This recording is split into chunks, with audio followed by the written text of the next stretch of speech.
Hello, everybody. Hello, Phantom. Hello, Ute. Welcome.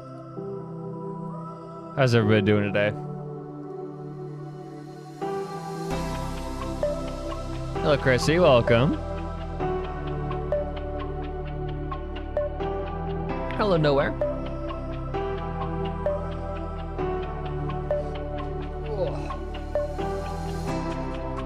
Welcome in on this fine Saturday.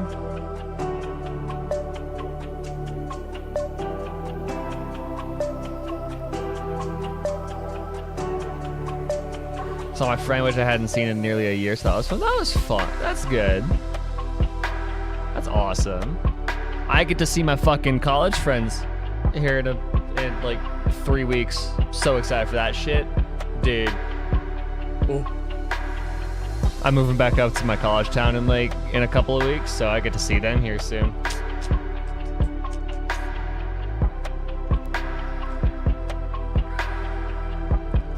Went a full year in 2 days. Nice.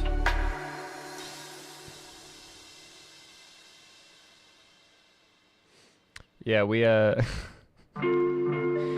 would be a great day today, right? It would be a great Saturday if we actually got our AC fixed yesterday like it was supposed to, but we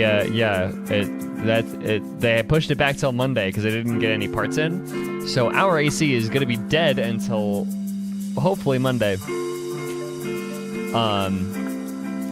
But that's not great because it's gonna be 92 today and 95 tomorrow. Yeah, so suffering, pain and suffering. Yeah, so if you guys, hopefully you shouldn't be able to hear it, but I have a fan running in my room. So if you can hear that, that's why. Sorry. But you shouldn't be able to hear it over like game audio, whatever. But yeah, luckily my room is in the basement, so our basement is super cool. It's very cold. With the AC, it's like I need to have a sweater down here at all times, but you know, without the AC, it's pretty livable. It's pretty nice. But yeah, the upstairs is pain and suffering. It is awful. We have my mom went and bought like 3 more fans, so we have and they were like all box fans. So we have like 1.5 billion fans upstairs circulating air around the house. Like every window is open. It's awful.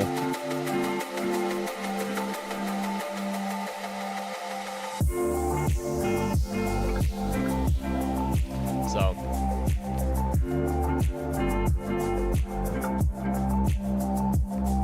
yeah, surviving that's gonna be fun.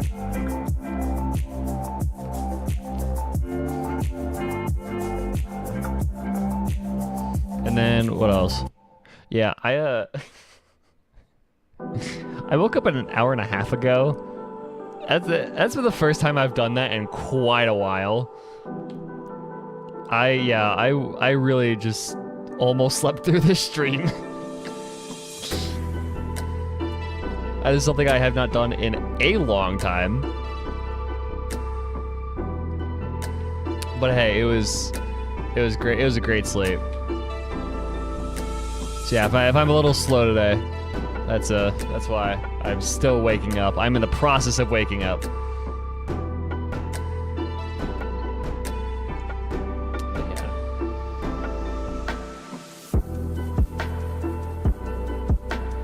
I don't speak Portuguese. I don't know what that says. Okay. I'm gonna do.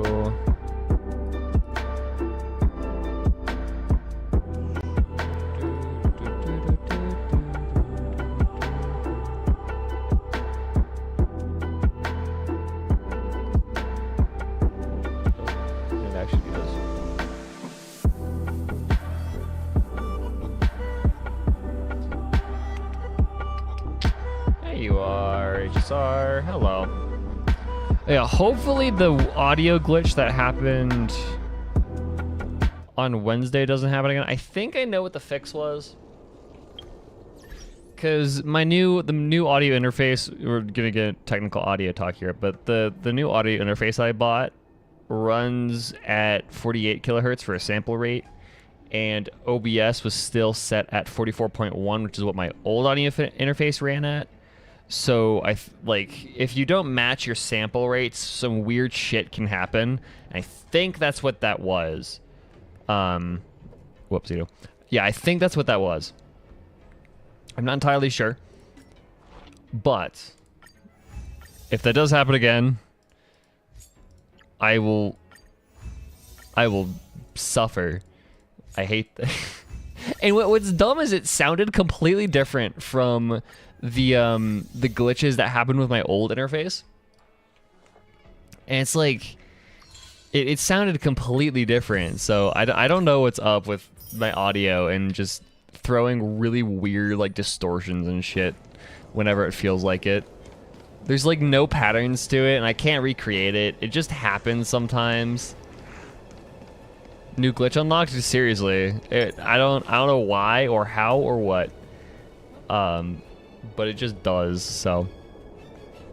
Okay, so the goal for today, doing dailies, and then I started, you know, I came to this area, Stargazer Nivalia, to do this Cavern of Corrosion for Welt, right? I was starting to film, or starting to get Welt pieces, and then it just triggered the start of the Yukong quest, so we're gonna do that. Cause yeah, okay, let me show this off. Yesterday I did 2 runs of the Welt, of Welt's artifact or relic domain cavern.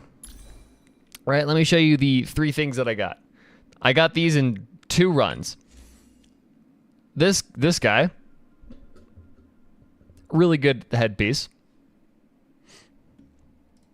I got this. Incredible hands, and then I got this piece of shit, but you know, I've got to get at least one bad one. I still don't have boots, but then I have this orb and this rope. I'm going hard. We're going hard. I hate you. I really hate you. I know, it's great. This is a thing that happens. I forget that this exists. Dimmable Strail. Oh yeah, I probably do have strails, don't I? Okay, let's go do stuff. So yeah, I got really lucky with the start of my Welt building. So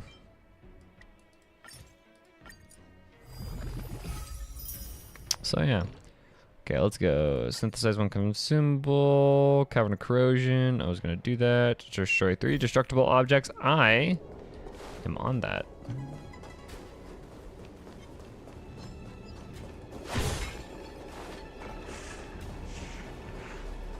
I have like 1 more I need to do, right? Because I did one at the beginning of stream.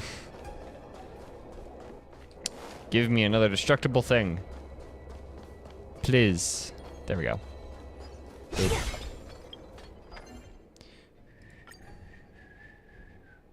And I could do cavern. And then we'll be good. But yeah, farming is gonna be... I'm gonna be farming this guy for a while so I can have a functional Welt. Although I do probably need to do Nihility instead. Hold on.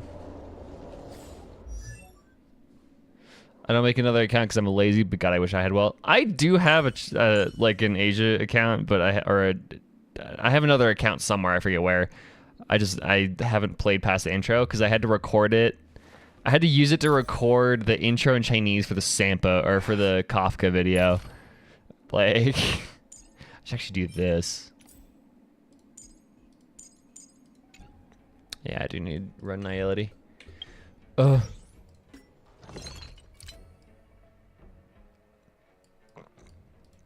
Yeah, because I have no Nihility. Hello, Alex. Welcome. So never mind. We're not doing Cavern. We're doing some Nihility.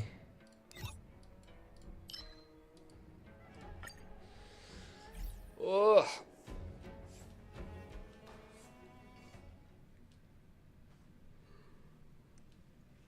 Because traces are more important than anything else right now. Well, yeah. Let's go. Don't mess with me. Messaging you in, right? Yeah, messaging you in. Hello, Alex. Welcome to the stream. I am suffering because we don't have an AC, but Chase again. Exactly. focus the traces first because they do more anyways. You can be fine with 4-star artifacts. You can't run with low traces. Like for fuck's sake, my Wilt already has what 1400 attack or whatever. So we're fine. We're fine. Among the sea of butterflies, illusions of the past. Here, is thunder. Yeah, because I know the feeling most of the folks in my state don't have AC. Yeah, it's struggling. It went out Tuesday. It went out Tuesday night, and then Conflict is pitiless. yeah, it went out Tuesday night, and then we were supposed to get it fixed yesterday, but because like the dude that we called in to check our AC was like, yeah, no, the board is just dead. The entire board is dead.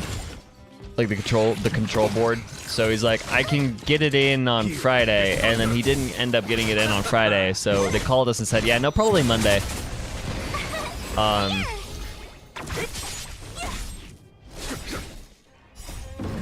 What else? The temperature? I can convert. The magics of modern technology is I can just Disappear among the sea of butterflies. do this. Illusions of the past. So right now it's 28 degrees. It is supposed to reach 30 today. Tomorrow it's supposed to reach 34, and Monday it's supposed to reach 35. So, yeah. Without AC. Fun. Who's next? The dead return. But you also have to realize it's noon where I'm at. So, yeah. It's Disappear among the sea of supposed to get butterflies. closer to 30 Illusions today. of the past. Conflict is pitiless.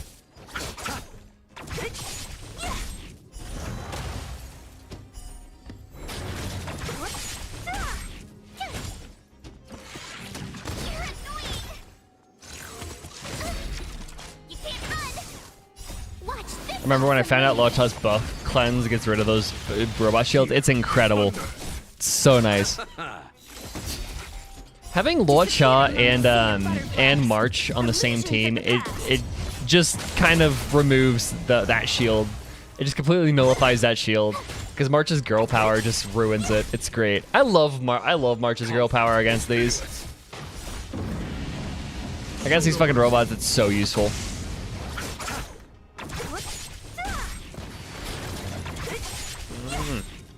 Disappear among the sea of butterflies. Illusions of the past.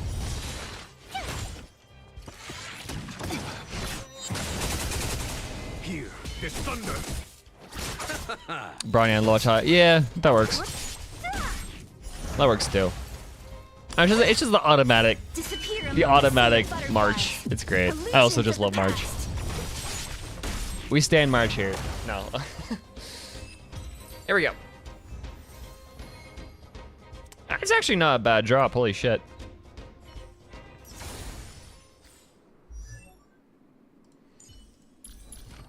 Let's see. I can level one up. Hitting an enemy that is already slowed while it deals an additional imaginary damage equal to 36% of his attack to the enemy. Ooh. Okay.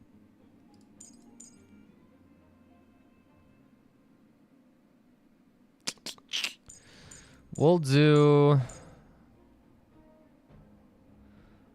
this one and that one. Efficiency. Okay. Oh yeah, no, I finally got I got him like Tuesday or like Monday or something. When did I actually get him? Hold on.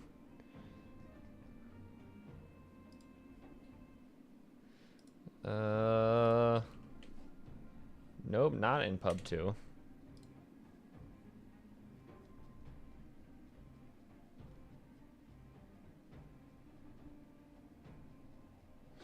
Scrolling back in my friend's HSR chat.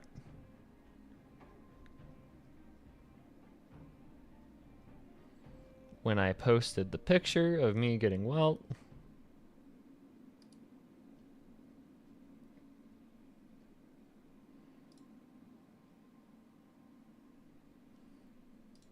I got him... Yeah, I got him Tuesday night. I was about to go to bed, and I was like, whew. I was about to go to bed, and I like threw one line, or like one wish at him, and then that happened.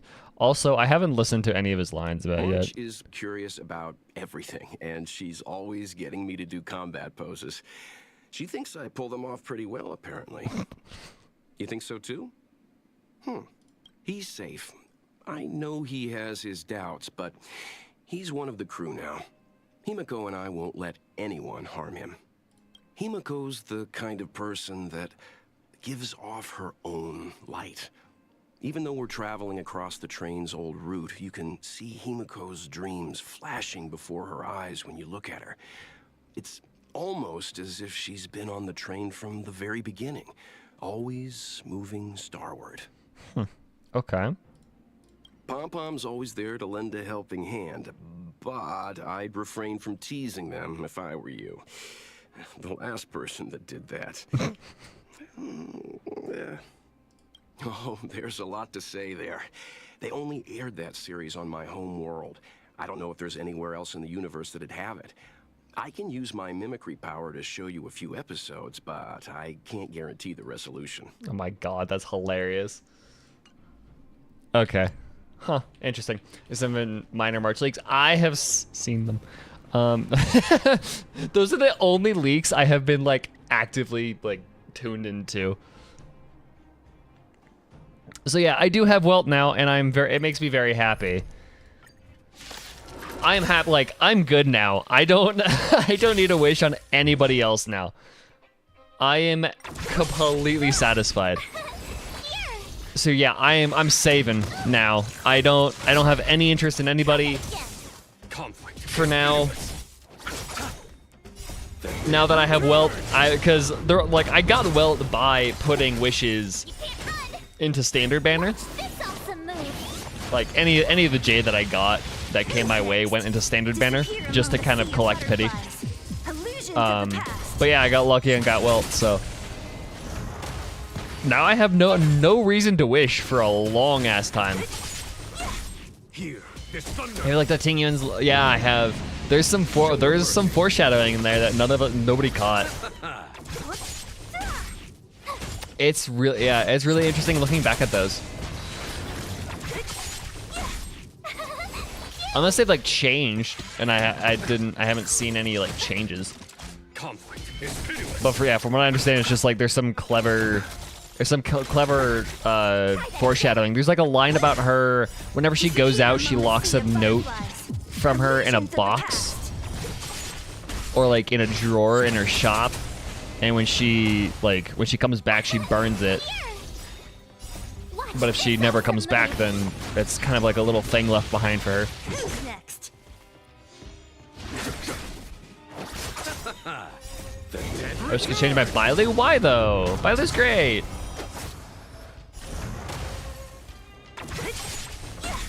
Bailu's actually a good unit.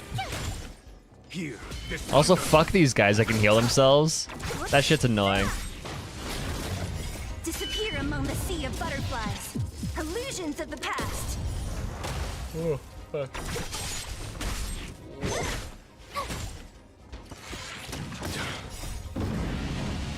I had a tip before I could make the joke, but now I know why enemies always target Tingyun.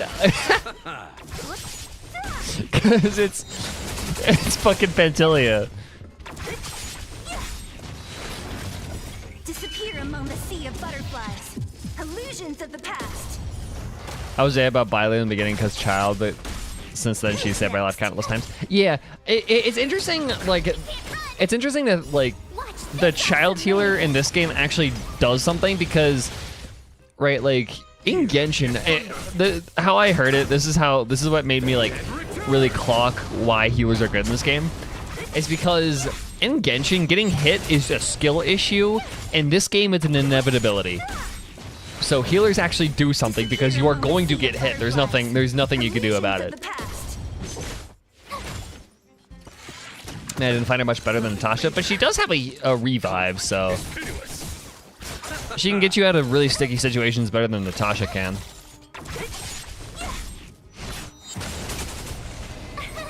Here!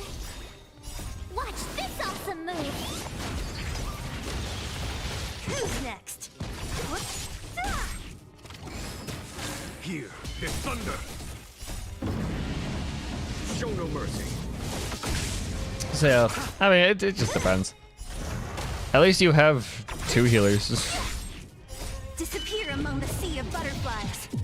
Oh, change revive for a cleanse? Eh, fair enough.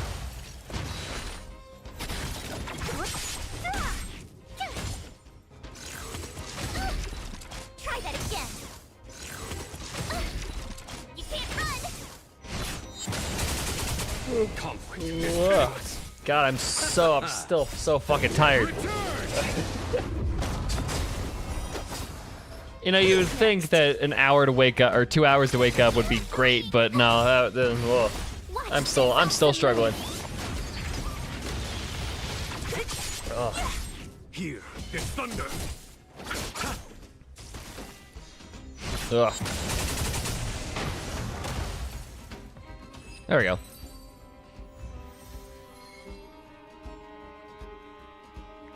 Sweet.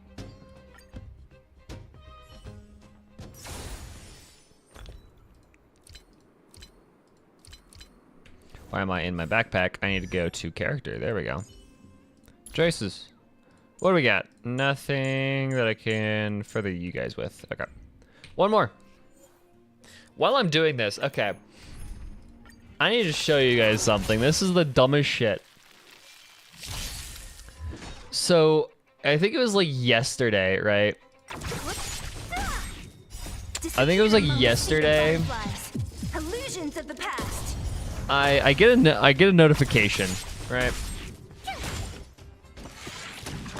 Was it yesterday or was it? Conflict is pitiless. No, it was Thursday. So Thursday morning, work was awful because we got rained on like 4 fucking times, in the time period between like 5:30 and noon. So like we got rained on a fuck ton that morning. Here is thunder. And so we were doing nothing because, you know, working at a golf course, it's outside. I can't do much when it's raining and lightning. So I was just sitting around on Twitter. And at some point, I get a notification that says, Natalie Van Sistine liked your tweet. Conflict. You know, Serval's VA. I was like, what fucking tweet? The dead return. I have not, like, replied to one of her tweets before or whatever. And so, yeah, no, I get a reply that says, or I get a notification that says, Natalie Van Sistine liked your tweet. The tweet that she liked Disappear among the sea of butterflies. was this one. Illusions of the past.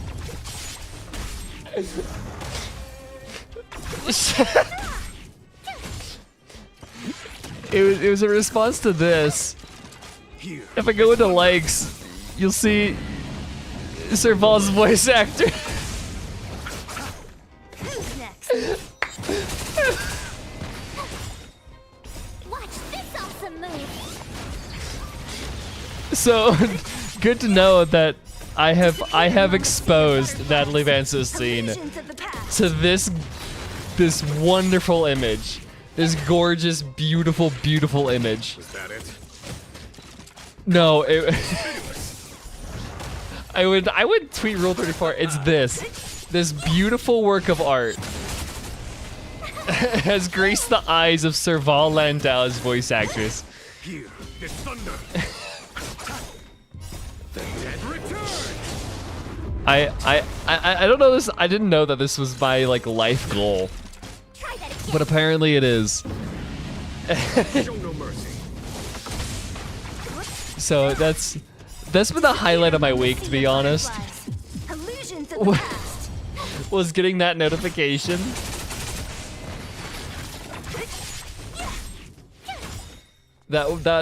Yeah, that's been like the highlight of my week.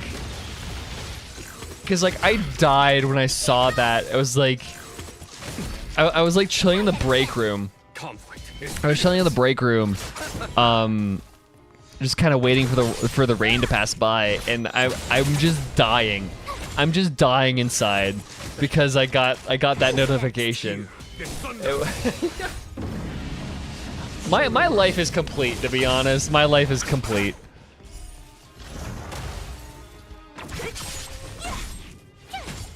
Koi Dao. Well, and I'm not doubting, but also Koi Dao is another animal. Like, Disappear Koi Dao is among the another sea of story. butterflies. Illusions of the past. But like yeah, no, there is something in their water supply. It's hilarious.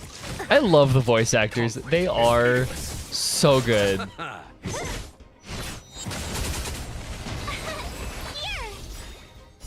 Watch this awesome move!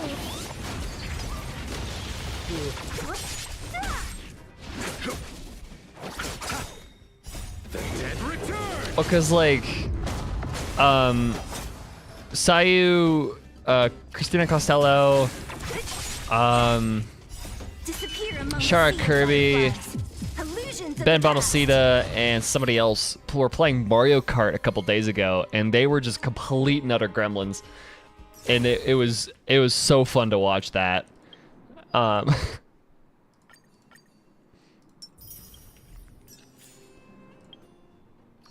Yeah, so Sino, Kale, Candace, Kava, and whoever else. Yeah, those English voice actors were playing Mario Kart, and it was absolute gold. I love all of them. The streams are awesome. I love it so much. It's really funny because Christina just fucking slays at Mario Kart, and it's the most hilarious shit. She is so good. I like Nazi showing up, streams be like, what is going on, leaving? Yeah, yep.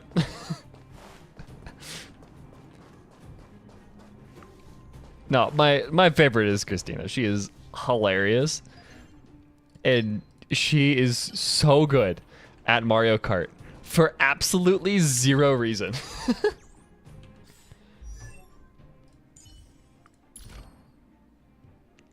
Okay, let's see. What do we got? What we got?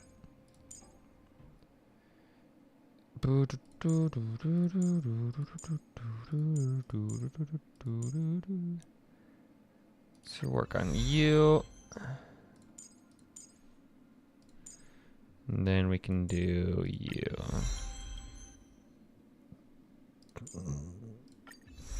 Sweet.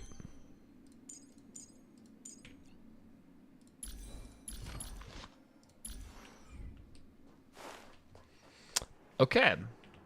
So now that that's out of the way, we can do this. I'm gonna record this purely in the case that I do actually make a video on Mom Theory.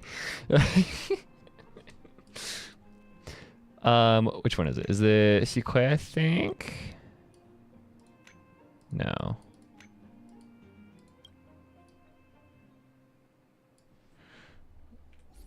Which one is hers?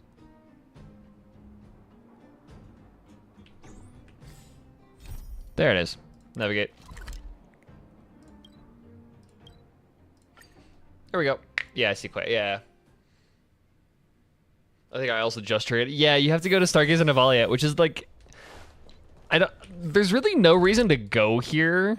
I mean, yeah, you have this domain, but like this one isn't really that good unless you have like a welt. And that's the only reason to go here ever. I guess Kafka. Never mind. Wait, no. No, this isn't Kafka. This is Jingyun stuff. Have you gotten the neutron bomb? I haven't, but I have seen what happens. I don't know how you do that, but I know. Oh, I know. Oh, hi, Welt. What the fuck are you doing here? I'm in English, right? I am. What are you doing here? The neutron? Okay. So, somehow, I don't know how you trigger it, but there is a way to get a neutron, like a neutron bomb from Jingyuan. and let me pull it up because I retweeted it.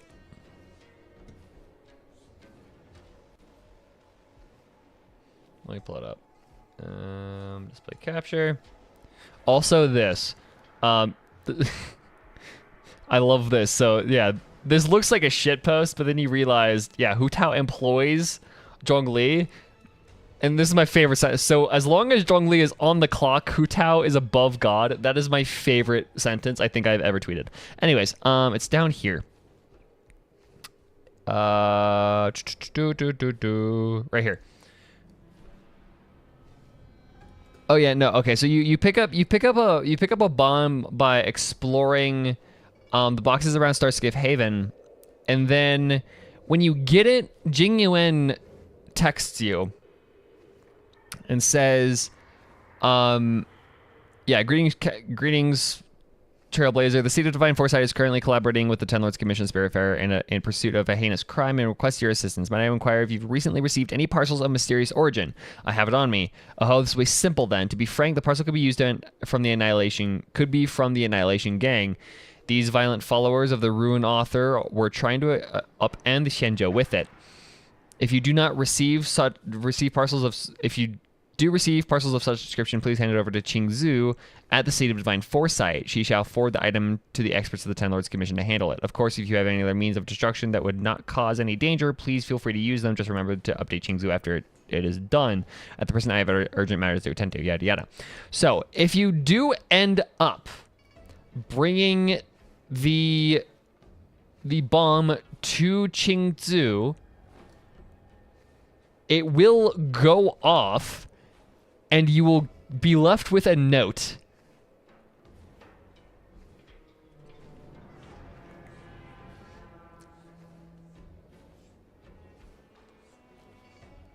You will be left with this note.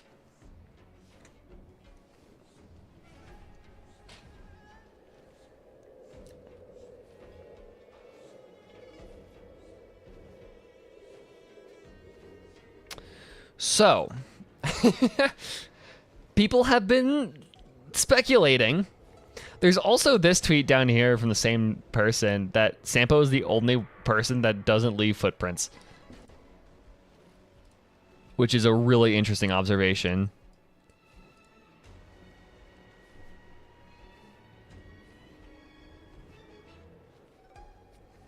But yeah, it's very weird. It is incredibly strange. And so like what it does is, right, is like the parcel could be from the Annihilation Gang, but it's not. It's from Sampo, and we still aren't entirely sure what Sampo is doing. Or like who he's working for and all that jazz. But yeah, that's the bomb. Anyways, let's actually do this. Hi, Walt. Looks like there's smoke rising in the distance. Miss Shikui sent us a side crane. See if you can get an aerial visual. This is an emergency. We need to find where the star skiff crashed as soon as possible. Connect the side crane. After interacting with the roost, you can start remotely controlling the side crane. Side cranes can fly, allowing them to reach areas that are inaccessible to characters. Characters will remain at their original position. The side crane is... Okay.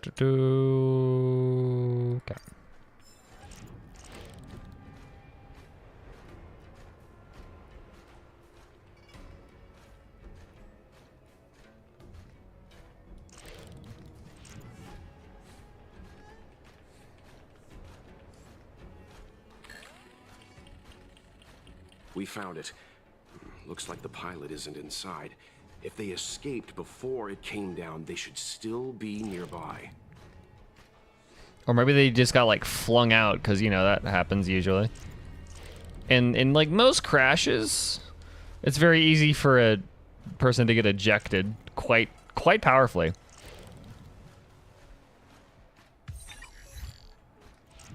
Take it easy, Icarus. That's a hilarious one. Where? Can you just brute force it like this?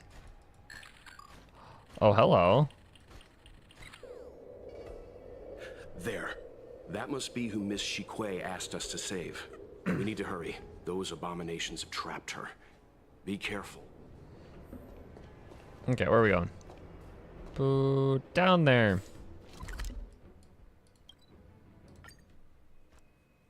I realized that was an achievement. That's an incredible achievement. Okay, Foxian guy. Hey, get out of here! It's too dangerous. Go get someone from the Skyfaring Commission. Tell them Ching Ni is in trouble. They're only about. Okay, see you later then. Just like, aight, bye.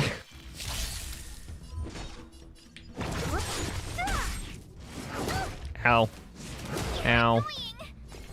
You really are annoying. Follow my charge. Conflict is pitiless. Reject seatbelts, embrace violent ejection. Yep. Let's settle this. Violently launch like 3 miles away.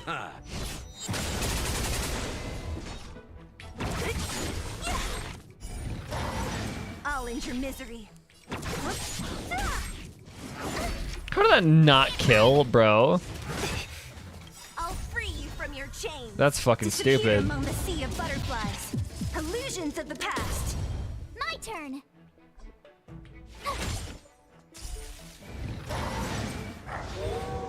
There's no time to lose. Hello, egg. What, L? What? Hello, egg. This thunder. Welcome. I'll see you off. Don't mess with me. Fucking Zila, do your job. Holy shit. Gotta try hard If March is killing for you, yeah, you're doing something wrong. Tough luck running into me. Let's see. Come on, Zila. Fucking.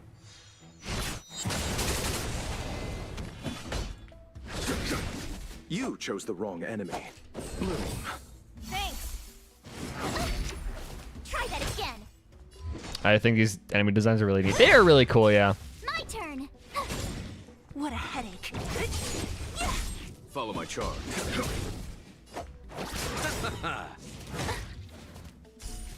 Receive divinity. There we go. Lot. Repay. Great thing about Luocha is it's very easy to end a battle at full health.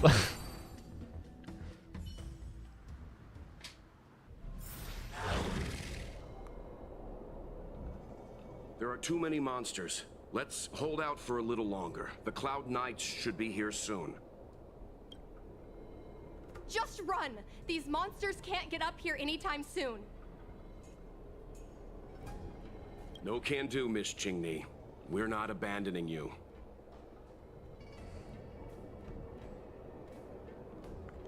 Hey, you think we can't take them?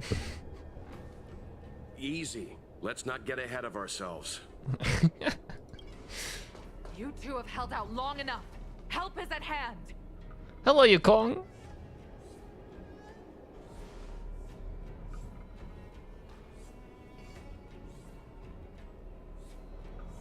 Cloud Knights, formation.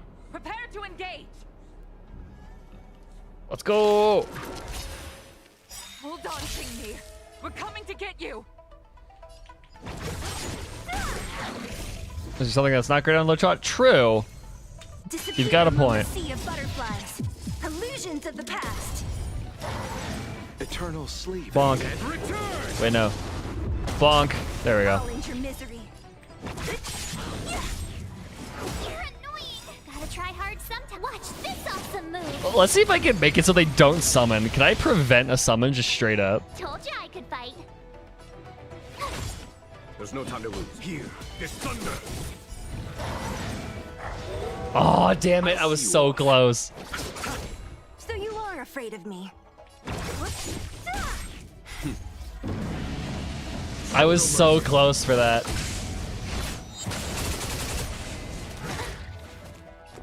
I am glad. I am like, the more I play, the more I'm glad that I did actually pull for Luocha. Because, like, part of me wasn't going to. Chose the wrong enemy.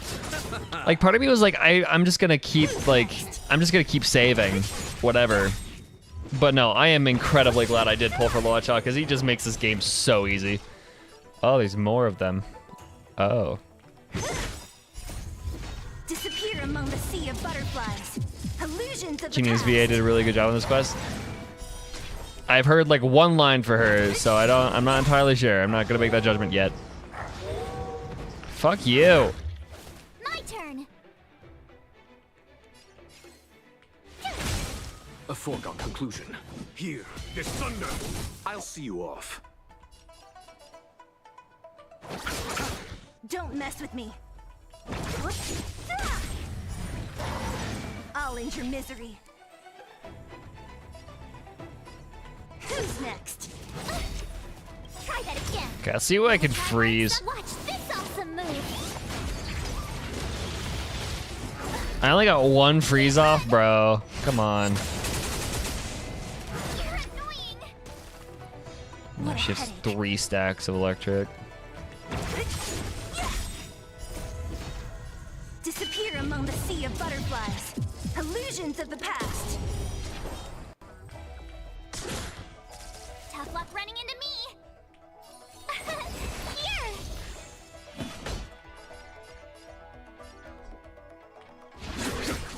You chose the wrong enemy.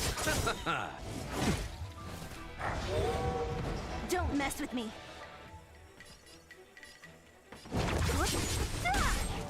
I'll end your misery.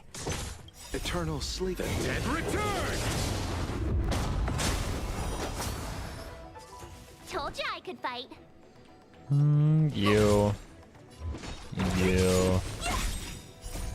Disappear among the sea of butterflies. I don't regret getting Locha, but it cost me Hard Pity twice, and my loss wasn't even a new character. True.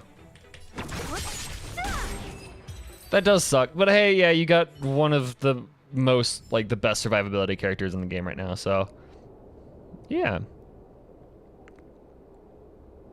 After cleansing the area. The Helm Master of the Skyfaring Commission dealt with situations like this in person.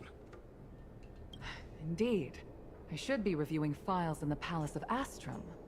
However, Qingni decided to put herself in danger and trouble our esteemed guests with her safety. As her mother, I couldn't sit idly by. Oh, okay. Huh. I did not expect that, to be honest. There's very little resemblance between the two.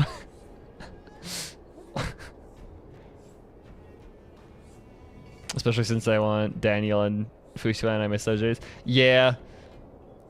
Rip your Dunhung funds.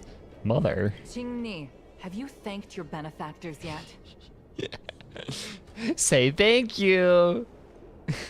Thank you, benefactors. Don't call us that, please, anymore. That term, out the window now. Like, that was a Tingyuan thing. No longer are you allowed to call us benefactors. No need, Miss Qingni. It was nothing. Was all thanks to Madame Yukong's timely appearance. You flatter me. This is a Skyfaring Commission affair, yet the two of you had to put yourselves in harm's way. I am ashamed. Free to play, by the way, through gritted teeth. Yeah, I am not. The third Honkai game, mommy issues. Exactly. It was because of both of you that Qingni escaped unscathed. Words cannot express my gratitude. In fact, by way of thanks, I'd like to invite you to the Palace of Astrum for tea. It is about time we knew each other better. The feeling is mutual, Lady Yukong. We would be honored. Then, for now, I will excuse myself. Qingni's irresponsible actions caused much trouble for the two of you. Allow me to apologize once again on her behalf. Ugh, you always do this, Mother. Scold me before figuring out what actually happened. It was a dire situation. I was the only one who could... You promised me, Qingni. We shall discuss this when we return. Please excuse us, benefactors. I look forward to our meeting. Ooh, somebody's in trouble. I didn't know Yukong had that side to her. You mean a scary mom side? You have a unique way of putting things. A scary mom side. Hello, Tsuki, welcome. But you're not wrong. Appearances seemingly tell us little about the lives of the Xianzhou's leaders, no matter how long those lives may have been. Yeah, I was surprised when she offhandedly mentioned that she was a mom. Like in a text. It wasn't really offhandedly. When she mentioned that she was a mom in a text, I was like, whoa, okay. Yukong's inner worries and concerns came to the surface in the presence of her daughter. Only then was it clear that she, too, is somebody's mother. I feel like you relate. Oh, that's rough.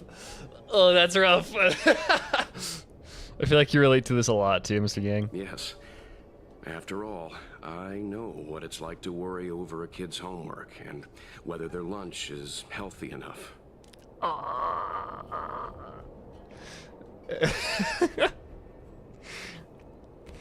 Suffering. It's so painful. I wonder, okay. I wonder, right?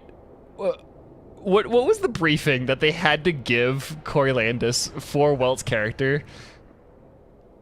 Like, what was the background that they had to give Corey Landis for this? It was like, yeah, so you were, like, Welt was this, and this before, like, all these other characters are, like, very straight up, you know, very simple backstories. You know, they weren't in an entire other game before this, but I just like to imagine they handed Corey, like a 20-page packet of just rundowns of Welt's character notes. But there's something I don't understand. Yes, Qingni piloted a star skiff without permission and put herself in danger, but she meant well. Nevertheless, Yukong's reaction suggests that there was something more. Anyway, let's head over to the Palace of Astrum. Best not to keep Yukong waiting. Mom Theory Dad Edition. My god. To the palace! Let's avoid sudden exclamations like that once we're in the palace. Remember, this is no field trip. We're having tea with the Helm Master of the Skyfaring Commission. We'll need to act with diplomatic decorum. Sure, so be an agent of chaos. All right, let's head out before it gets late. Time to be complete agents of chaos. I watched Nimona last night with my friends. We'll just go full Nimona mode.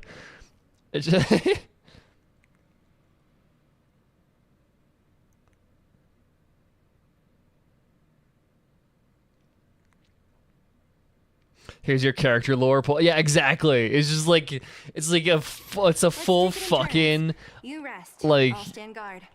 it's a full fucking like novel of just like run notes about Welt's character.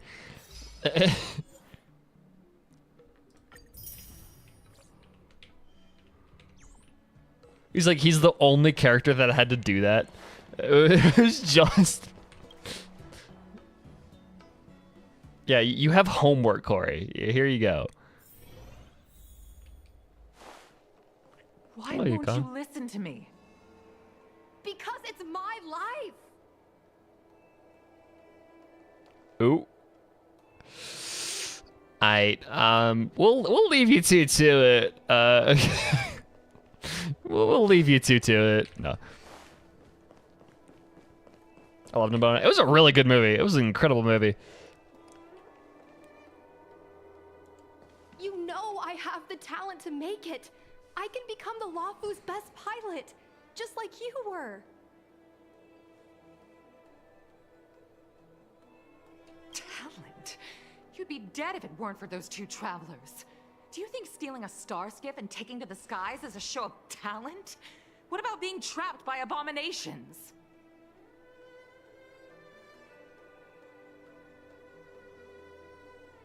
Did you at any moment think about what I would feel if something happened to you? Do you know how many people dream of a relaxing desk job at the Skyfaring Commission? You promised me to work responsibly in your post. Not only have you broken the Skyfaring Commission's regulations, You've broken your promise to me. Okay, so she's a little overprotective. A little bit. Although I will give it, to Qingni's credit, it is a little bit overboard with those protections, but Yukong is just being a little protective. I already told you. I had no choice. I want to help you and the Skyfaring Commission, not sit at my desk dealing with never-ending papers. That job doesn't suit me. I got the highest grade in the fighter pilot test. They all said I was a genius, like you. Like mother, like daughter. They were all jealous of me, but no one even knew I had to take the test behind your back. You would never have allowed me to go if I told you about it. Behind my back? Do you really think you could have walked into the test and sat in the cockpit if I hadn't given my permission behind the scenes? As for genius, don't mention that word to me again. Why do you insist on becoming a pilot? Don't understand. Why'd you become a pilot, Yukong? Crazy. And I don't understand why you don't understand. Why can anyone in the world become a fighter pilot except the Helmmaster's daughter? Don't you realize how ridiculous that is? You may not want to fly anymore, but don't trap me down here with you. Qingni, where are you going? So should we just leave or let you go chase her, or are we still getting tea? Because I do want tea. I still want tea. That'd be great.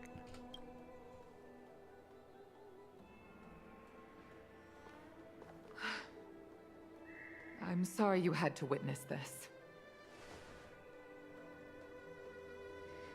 Is it just gonna be parenting talk between Yukong and Welt? Because that would be incredible. Like, Apologies, Madam Yukong. We should have given you some time. On the contrary, I apologize for allowing my own personal matters to encroach on your time. We don't intend to pry into private business, Helmmaster Yukong. But if there's anything we can help with, please don't hesitate to ask. you want Mom Theory? You're getting. Oh, I know I'm getting Mom Theory, and I love it, dude. That the more I play the game, the more I want to make this video about the maternal themes in this game, because they're everywhere and they're going full force here too. Family issues, I'm afraid. You probably heard a thing or two just now. Yeah, just a thing or two, just like those last two lines. You know, you're fine. I don't know what it was about. You can sort it out later. This feels like if anybody here has been like at a friend's house when your friend and their parents get in a fight or whatever. Like it feels like that. It's just so incredibly awkward. It's so awkward. Like, I don't know if I should be here. Should I just kind of leave? Should I, what's the deal? Despite my earnest wish that she continue in her post, Qingni is fixated on becoming a fighter pilot. I may seem overbearing, but the situation she gets herself into sent a shiver up my tail. Yeah, Chrissy. Yeah, Yukong. Yeah, Welt is like, your daughter just wants to become a fighter pilot. Mine was a god, so you know. I know how it goes sometimes.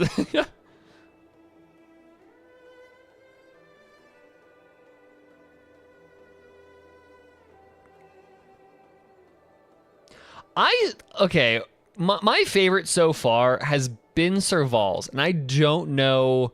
We're gonna have to see if this can beat out Serval's, but that's more like sibling relationship.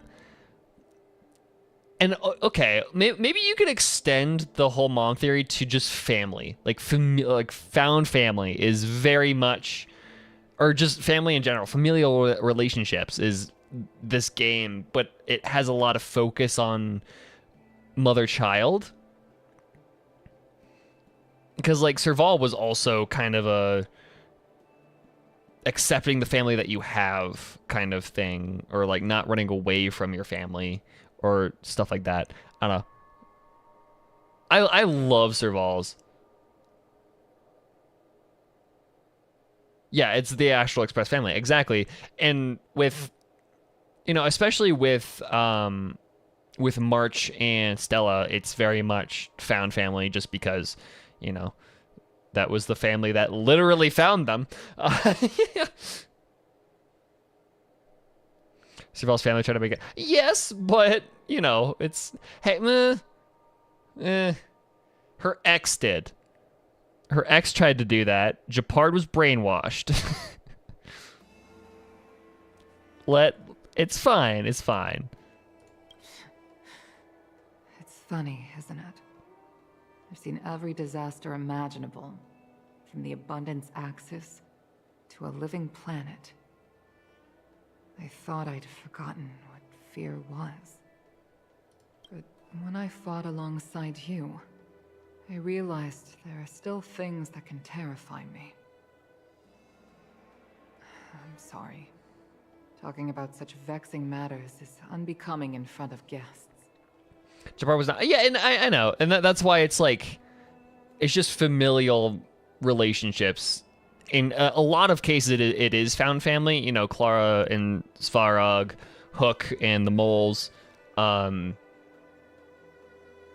You know, that kind of stuff. But there is legitimate sibling and family relationships. So, you know, Branya, Cocolia, Serval, and Japard, and now Lynx. Yeah. I invited you here to gain a better understanding of the Express, not bore you with these trivialities. Oh, I prepared refreshments for you. Please, you must try this excellent whale tide spring.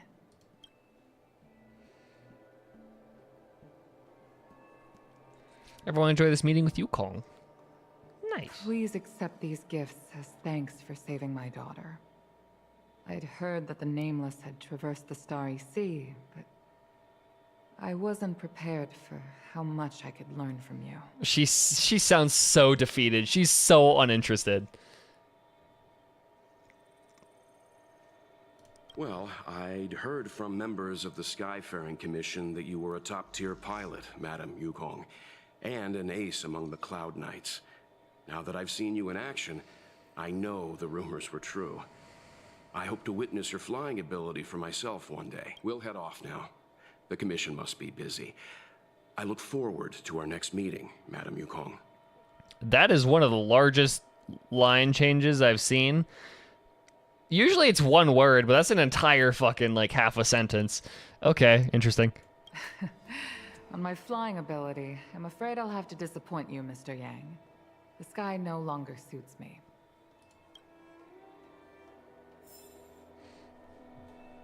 Longevity pill? The fuck?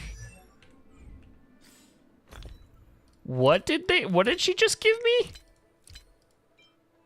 Longevity pill of cruelty. Max HP of allies by 20%, effect resistance. A medicine exclusive to the Shenzhou Yao Qing, said to have the effect of improving overall fitness and rendering those who take it immune to all disease for a short period of time. On the Yao Qing, legend holds that a healer who went by the name of Yu fell in love with a Foxian trader girl, but the Vidyadhara race could live for 1,000 years, much longer than the Foxians. Yu searched for ways to release his lover from the grip of death. He fell for the trickery of the disciples of Sanctus Medicus and asked his lover to take the longevity medicine of abundance, without telling her what it was.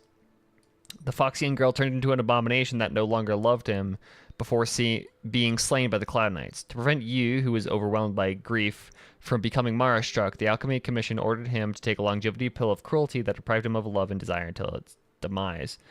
Why did you give me this? Yukong, the fuck?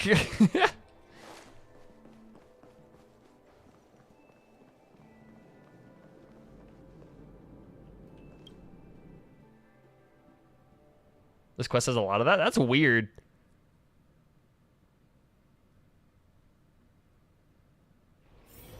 Because there was already like one word that was wrong, which, you know, that occasionally happens. It's not a big of a deal, but that was an entire like sentence.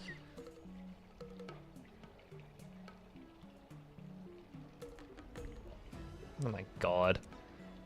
My mother's up in the mountains, and so we are getting just incredible amounts of pictures of her hiking and going to breweries and shit. And yeah, I woke up this morning to like 9 Snapchats of just various pictures of Steamboat Springs. Like, mother, chill.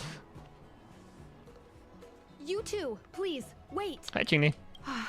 Thank you for saving me, benefactors. And I'm sorry you had to witness all that.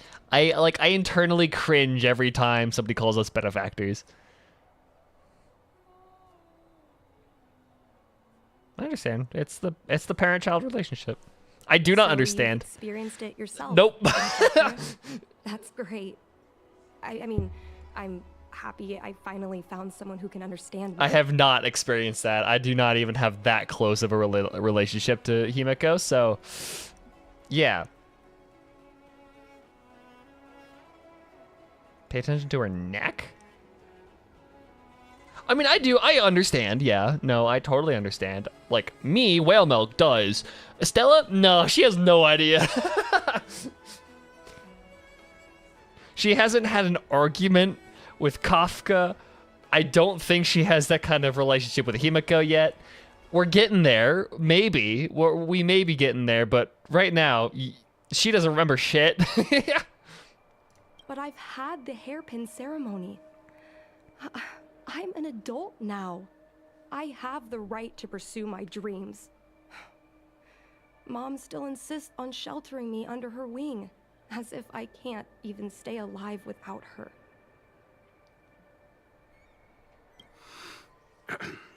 Miss Qingni, these are family matters. I'm not sure it's my place to comment. However, in my personal experience, becoming a parent often means we become obstinate. To erode a rock, one must be patient and persistent, like water.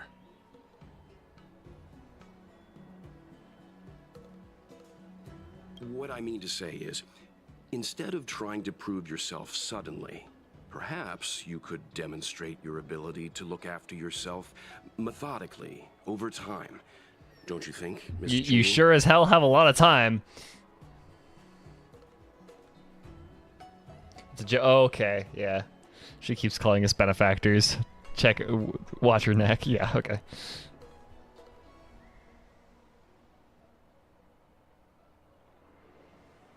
My mom is actually a reasonable person, but she gets unreasonable as soon as I mention flying. She hid my Starskiff toys, dragged me away from the port when I stayed behind to count ships, forced me to study for ages. I did everything I could to work my way into the Skyfaring Commission. But she used her authority to assign me a desk job. Every time I walk along Starwatcher Avenue and look up at those ships flying freely across the sky, I feel empty inside.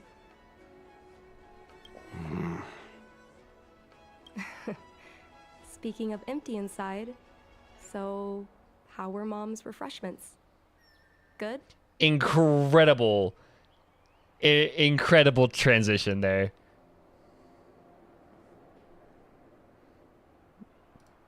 I've been so angry today I forgot to eat anything. How about this? My mom thanked you guys with refreshments, so I should do the same. Let me take you around Starskiff Haven. We can try the most authentic snack on the Lafu. Sure. I'll just leech off everybody today. We'll be good. This will be my entire meal today is just leeching off of thank you snacks.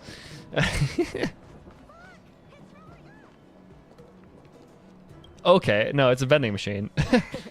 We're here. The thing about the most authentic snack on the Cienjo Lafu is it's a drink, and it's inside this vending machine. Full 5-star I'm treatment. sorry. I'm afraid I don't have the money for anything fancy. Here, mung bean soda. 1 can each. This thing has a bit of a unique flavor, but I love it. Let me try. A nostalgic experience. Oh, is there a drink like this where you're from? No, this reminds me of when I first boarded the Express and forced myself to drink Himiko's coffee, and how my taste buds never fully recovered. Bruh. So he's calling it awful. Oh my god. How is it? Bearable?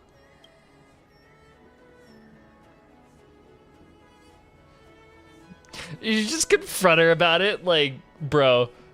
Sure you're not angry at us for rescuing you? That bad? But I guess not everyone can accept what I like.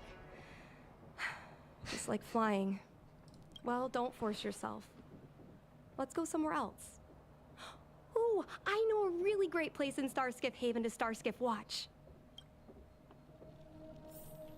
Okay, she doesn't appear in the next scene. Huh, that's interesting. Will, you know, if I edit this into like a video or something, I could just like insert a PNG of Qingni. Just, just where she's supposed to be. Oh, she's right there. There are a lot of mung bean soda moments in life. If you don't try, you won't know. Unique experiences are often a product of risky choices. The IRL version of this drink is really awful. What is it? What's the IRL like version of it? Is it actually just mung bean soda, or what is it called? Tell that to my mom. Her #1 life lesson is, you can't turn back once you enter the sky. Pilots are always dancing with death. I know she's right. I know being a fighter pilot is an exhausting and dangerous job. But I still want to fly among the stars. To fight for the Xianzhou Alliance across the vast galaxy. What's that second character? Doju. Oh, okay. So it's tofu the dough. Doju is a fermented dish from Beijing cuisine. It's similar to soy milk, but made from mung beans. Okay, yeah. So it's a byproduct of cellophane noodle production. It's generally slightly sour with a rotten egg-like smell. The smell is so horrible and potent that most Chinese themselves refuse to eat it. That's straight up from the Wikipedia page of Doju. That's hilarious. Okay, interesting. Huh. It's an exclusively Beijing thing. Yeah, that's hilarious. Why are you so dedicated to that idea, Miss Qingni? Have you heard of the Foxian birth fate tradition? Soon after a child is born, we surround them with items that represent future destinies. If the child reaches for a jade abacus, then they'll grow up to be a diviner. If they reach for a sword, then they'll grow up to be a famous warrior. And if they reach for a toy star skiff... So it's pretty much the Avatar. Like, it's the thing that they did in Avatar, where it was like, yeah, no, Aang is gonna be the Avatar. So you reach for the star skiff? No, not me. My genius mom did. Mom reached for the star skiff and showed a natural talent for flying. General Jing Yuan recruited her to the Cloud Knights as soon as she was old enough. That's how she became a fighter pilot. Later, she achieved miracles. One time, she destroyed 3 beast ships in a hail of Barisan anti-aircraft fire. Like an arrow tearing through a thunderstorm. She also holds the Skyfaring Commission records for speed and enemy vessels destroyed. I'm proud to be Madame Yukong's daughter. I've wanted to become a legend like her for as long as I can remember. I can imagine. A parent is often a child's first hero, and their image can influence their whole life. Every single line from Welt in this quest can be can be tied back to him and Branya. Oh my god. She never told me any of those stories herself. And she hasn't piloted a star skiff since the third Denizens of Abundance War. She doesn't even bring up her military achievements. I used to watch her fly when I was young. Then one time, I stole a star skiff and I tried all kinds of difficult maneuvers. Turns out I was as talented as she was. Not only did I survive the flight, my landing was perfect. Who's her VA? Hold on, I'm gonna look this up.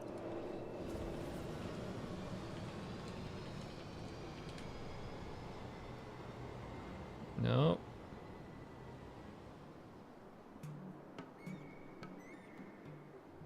Not Qing Cui, Qing Ni.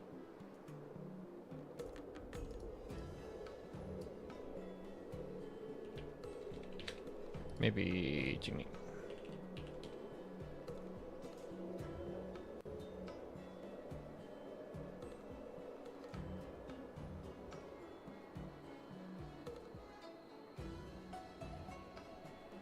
Katie Bentz.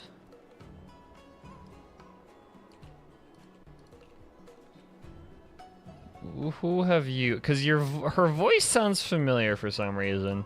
Maybe it just sounds like something else, but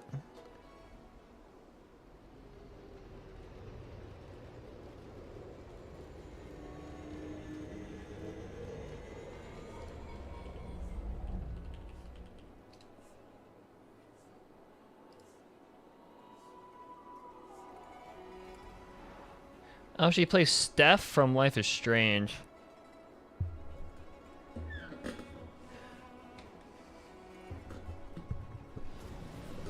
Let's see what else. She's in Stray. Okay. Yeah, no, she's Steph from Life is Strange. That might be why I know her.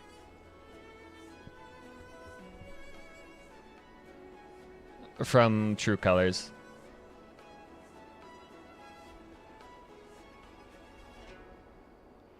She sounds like someone else. I don't know.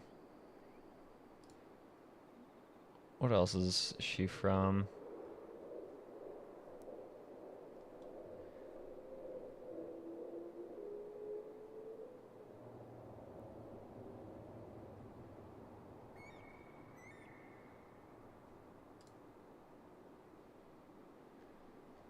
Wavelength. Yeah, okay. Huh. Interesting. I remember feeling so happy when they took me to see my mom. There I was boasting about the flight, expecting her to laugh, pat my head, say, "That's my girl," or something. But boy, I've never seen her so scary. I admit, I deserve to be punished. You can't let a kid get away with stealing a star skiff. But my mom was angry about more than that. She was angry because I viewed her as a role model. Because I had the same talent as her. I don't understand it. Parents never want their children to be in danger. I think I can understand, Madam Yukong. While teaching Bronny about the Hersher of Reason powers, I can't forget it. Yeah, that's you can just feel that, like, that relationship bleeding through here. That's incredible. But flying is the only thing I want to do.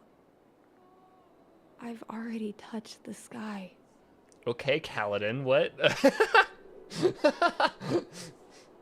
Fucking Kaladin moment.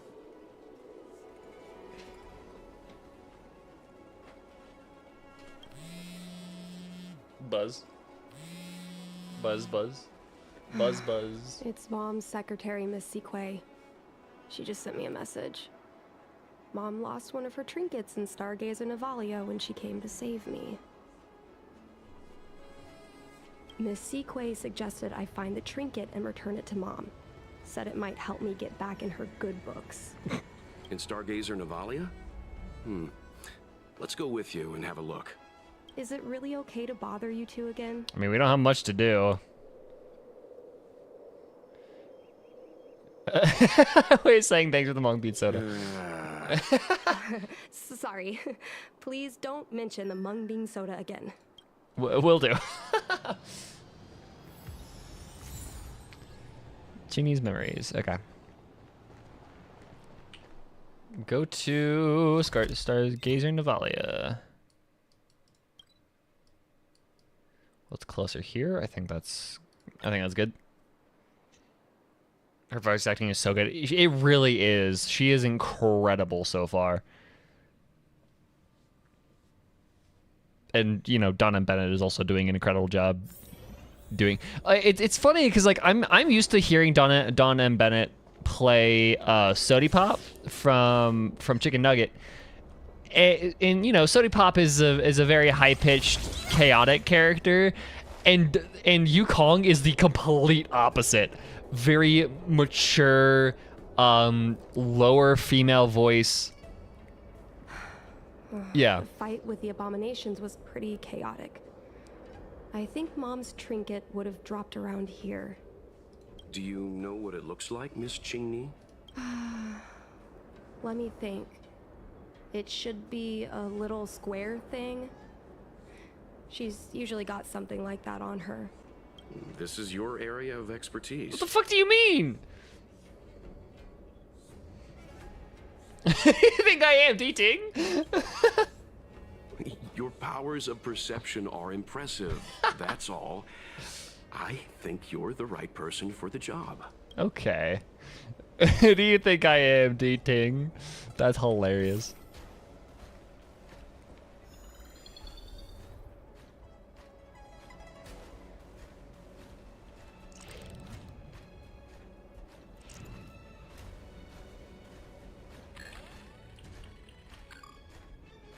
It wouldn't be that, would it? Come on, are you kidding? It's a trinket, remember? Hey, shut up. You think my mom would do carry this with her? It's a beautiful vase, though. What an intricate pattern. Isn't that the Divine Beast fortune pattern? You're so smart, Mr. Yang. Yeah, it's well, pretty. I only recently found out about it. Sure, yeah.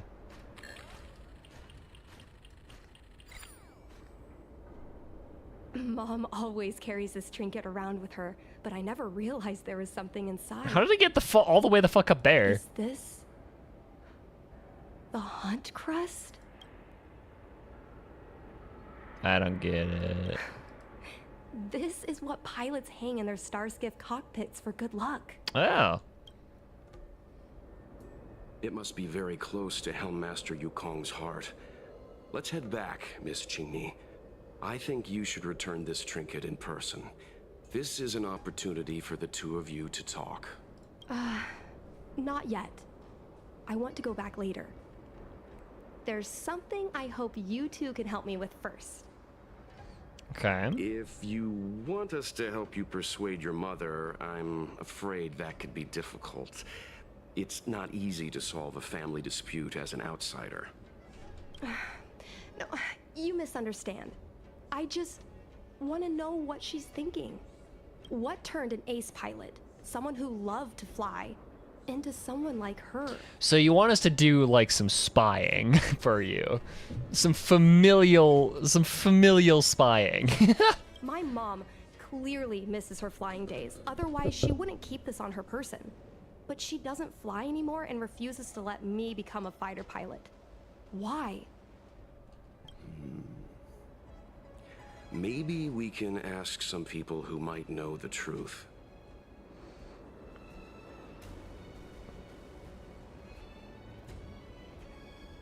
Like Jingyun? The General's been busy at the seat of Divine Foresight recently. We might not get to see him right away. Still, it's worth a try. He was the one who promoted Helmmaster Yukong. He probably knows more about her past than anyone. General Jing Yuan? Are you sure it's okay to go straight to him? Oh, right. You're the General's guests. Even so, this is asking a lot of you. No problem. If we can get to the bottom of why Helm Master Yukong no longer flies, we might be able to find out why she doesn't want you to be a fighter pilot. We can't help you too directly, but an indirect conversation like this might give us a clue on how to convince your mother. Leave it to us. In that case, thank you so much, benefactors. I'll head back to Starskip Haven. I'm not ready to return to the Skyfaring Commission yet. Physical cringe. Okay.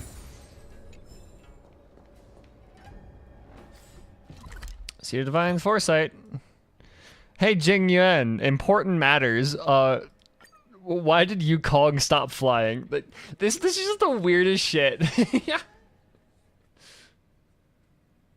Ah, yes, we are teammates with the person that, you know, fucking betrayed your entire ship. You rest. I'll stand guard. But hey, can you do us a favor and tell us about about Yukong? I should be the Hersher of Sentience. He's just a living encyclopedia. I mean, fair. I don't know what entails being the Hersher of Sentience. Because isn't that what Zila became, or is that a different Hersher? I don't know. Hello, Jingyan. Mr. Yang, and you? What brings you to the seat of divine foresight this time? It's nothing urgent. We were hoping to understand Helm Master Yukong a little better. Yukong? I heard an office worker from the Skyfaring Commission flew a star skiff to assist in the present crisis, but ran into trouble herself. She was only saved thanks to a couple of travelers. On behalf of the Law Fu, you have my thanks once again. The seat of divine foresight heard that Yukong's seldom seen but often feared temper was on display. Rebirth, that's it. Okay. I believe the two of you were caught between mother and daughter. I knew Zila became a Hersher of something recently. I forgot what it was. It's Hersher Rebirth. We heard that Helm Master Yukong was an outstanding pilot, but that she refuses to let her daughter embark on the same career. Yukong herself is best placed to answer such questions. But naturally, you are here because you fear that Helm Master Yukong would decline to answer. Yeah. No, we're here to... You don't fully understand. We're here to not strain the relationship more than it already is. Yukong and Qingdi's relationship is so close to just fucking snapping in half.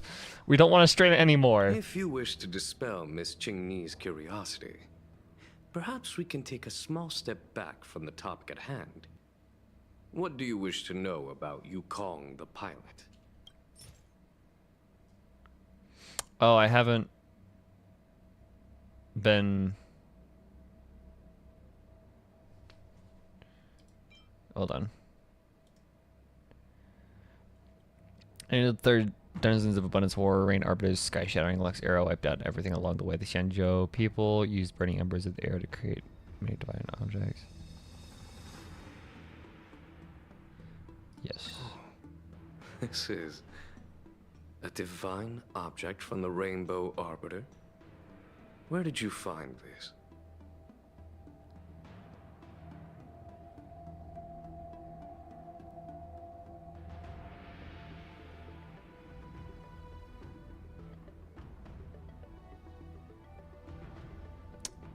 Okay.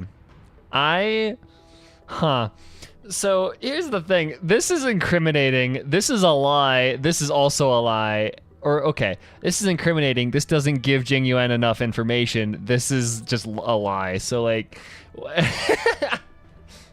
Quite the dialogue options.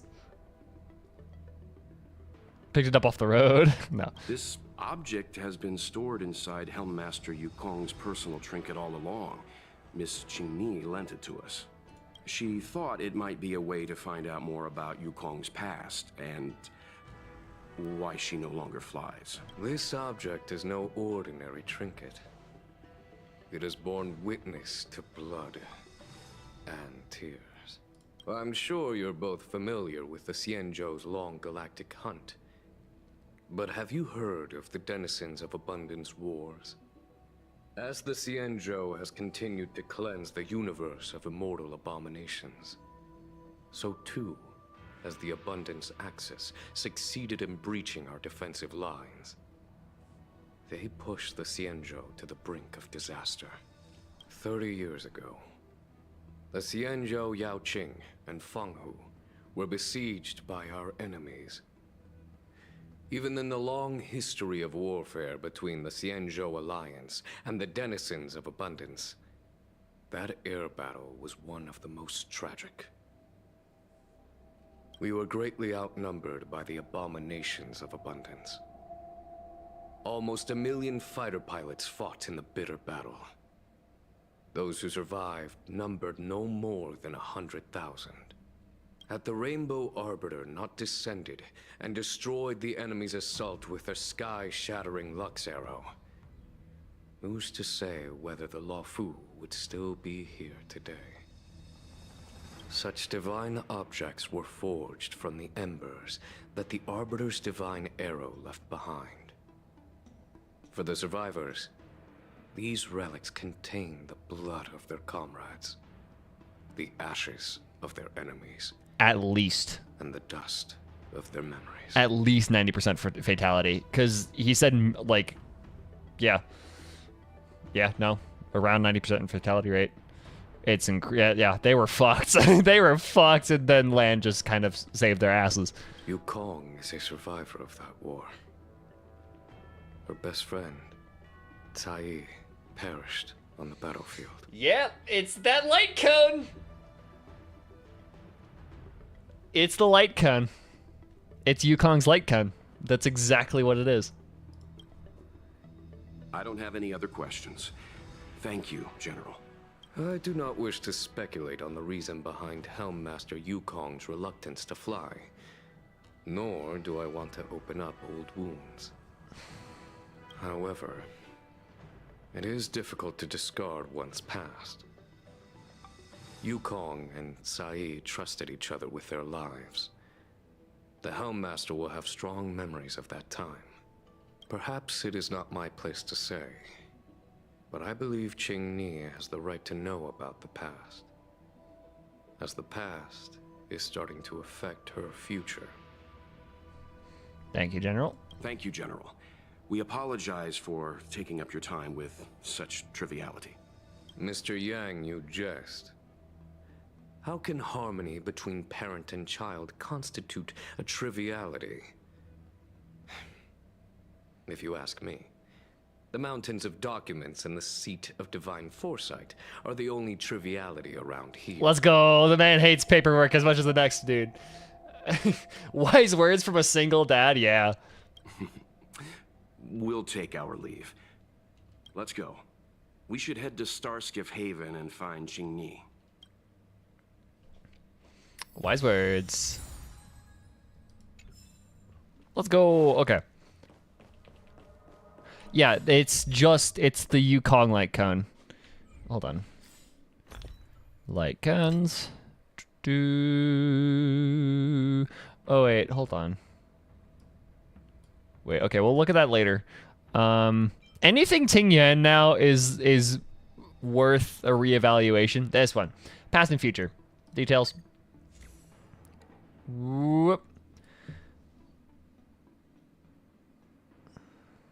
Yeah. The wings of the paper kite in her hands were broken, brutally reminding of her beloved's tragic passing. She'll kneel next to the fire of war, eyes full of sorrow. If you are the only one left to do this, then our sacrifices would. Gunfire raged on, painting the sky red without dampening its majesty. She looked up at the sky, eyes full of fury. This is Sai's death.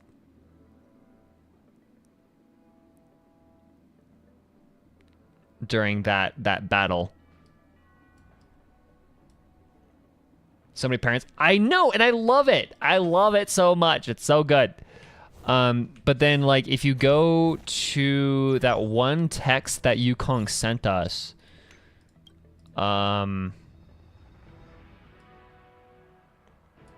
it doesn't matter if she's unexceptional. I just hope she's safe and sound. That's what this is all about. Yukong watched Tsai die in, Yukong watched Tsai die in that fight. And so it wasn't until then that she realized how dangerous and awful flying can be. And so now she's just obsessive about... And I think, honestly, here's... I think this is kind of lying a little bit. I don't think she is saying it doesn't matter if she's unexceptional. I think what she really means is I hope for her to be unexceptional so she is safe and sound. I think that's what she's really saying here. She wants Qingni to be unexceptional, to be a dead-end, be stuck in a dead-end desk job, because she's safer that way. That's kind of cool. That's cool that they did that. That's super neat. Oh, wait. Okay, yeah. I was going to look at the... What's up with this one? Hold on. Details.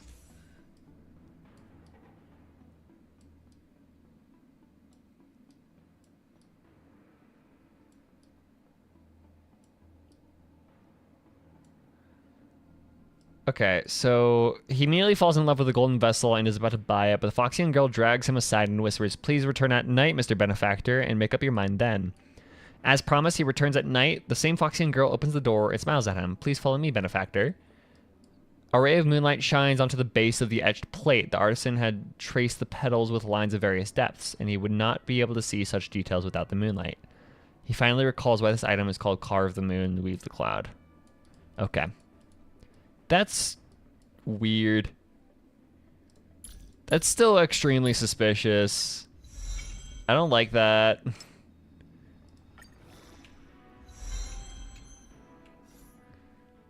That's so weird. Okay.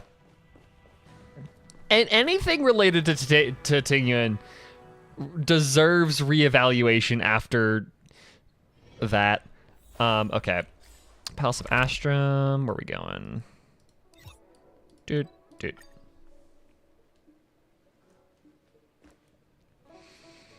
I honestly, like, I might... Oh, this is going to be a tricky video to... Like, that would be a tricky video to make. Because, like, we're so early on in the game, right? That making a video about parents and, like, the themes of that would be so incomplete. But, like... There's so much to work off of. Okay. Well, did you learn anything from Jingyan? Sikui said my mom's busy, so I'm heading back to the Skyfaring Commission. If you did learn something, can you meet up with me? I want to ask my Skyfaring Commission colleagues as much as I can, but I don't know how to start. Do you know about a Tsai?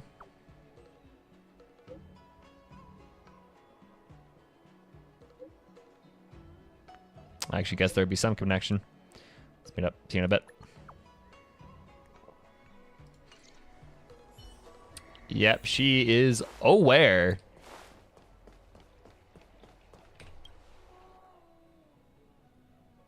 How, okay, then how have you not made that distinction, my man?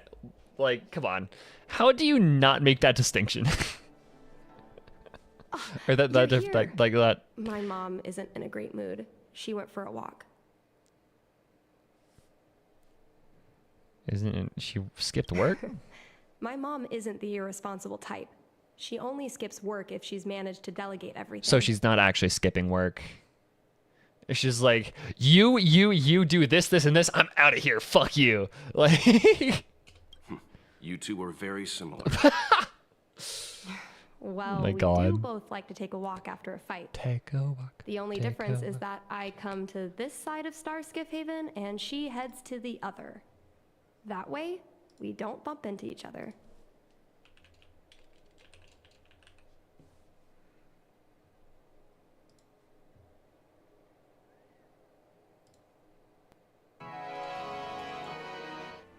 Hold on. Where is it? Here. Take a walk. Take a walk. Okay, we're good. It's actually kind of cute. Really? I think it's silly. Anyway, did you find anything out from General Jing Yuan?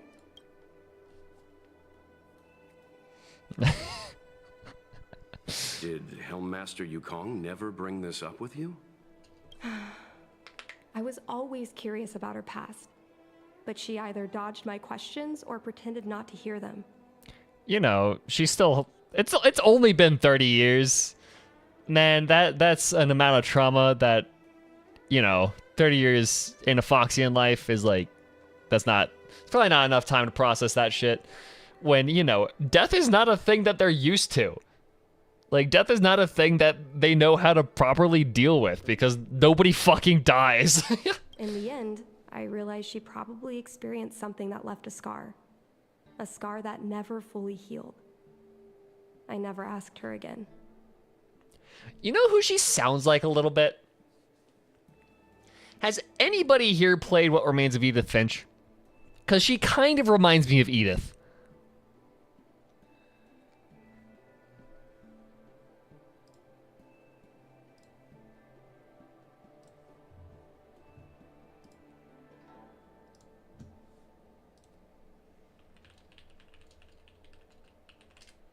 Finch.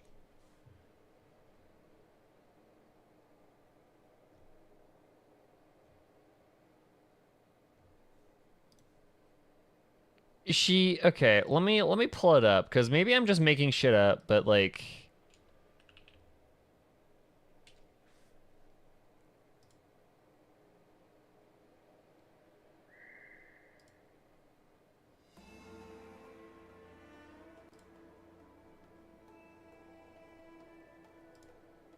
Hey guys, Mackie here. no, shut up. 100% full.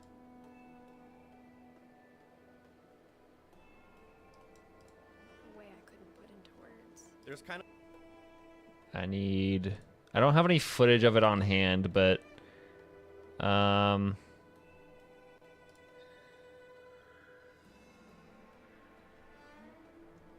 I don't.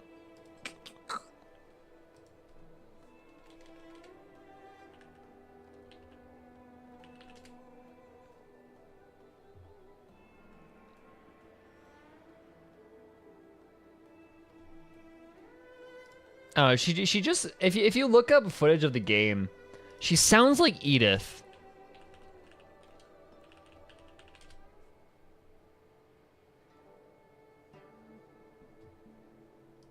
It's not the same voice actress, but like it's close enough. She's afraid of you ending up even a flying ace getting in trouble. Yukong doesn't want you to feel the pressure of her name. Besides, reputation and talent count for something, but you need luck on the battlefield. If you haven't played Edith Finch, you definitely should. It's an incredible game. I recommend it. It's like 2.5 hours long. It's really good. So she doesn't want me to fly because she remembers the pain of losing her friend. And she thinks that my talent makes it more likely that she'll lose me in the same way? Or that Qingyi will experience a similar loss, possibly. She doesn't want her to do that. I can't guarantee that's what she's thinking, Miss Qingyi. You should talk with her yourself. You're right, Mr. Yang. But I still have something else to check first. This past that General Jing Yuan mentioned is probably archived in the Palace of Astrum. I remember watching her handle a document with great care before she filed it away. It looked like a diary. Do you still remember where it was filed, Miss Qingyi? Vaguely, but there are so many files stored in the Skyfaring Commission. Could I ask you benefactors to look for it with me? A couple of Outworlders going through Skyfaring Commission files isn't a good look. I'm afraid we can only accompany you, Miss Qingni.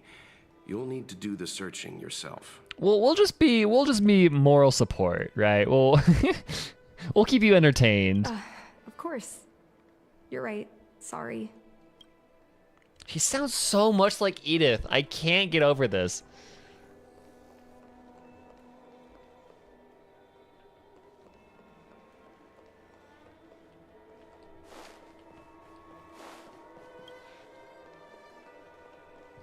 Where do we go? What? We can use this one. Okay. Let me see. Helmmaster's personal archive. Oh, got it. Let's go take a look. Hee. We're gonna be like scroll running through the archives, and Matt, like, Yukong is just gonna appear behind us. Like, what are you doing? We are going to get the angry mom stare from Yukong while we're doing this. Like, the most terrifying shit of all time. My God, I just realized that this reflects. That's neat. Okay, anyways. It should be here. Let's see. Yes! This is Mom's diary. Just straight up her fucking diary, bro. Bro. You're gonna get in hot fucking water for this. We're gonna get in hot fucking water for being here. Like, no, we didn't know what she was looking for. We were just here. Come on, Yukong. Miss Qingni, I don't think the two of us should be reading your mother's diary. It should be fine. This is from decades ago. For you travelers, that's more than half a lifespan. Not necessarily, well.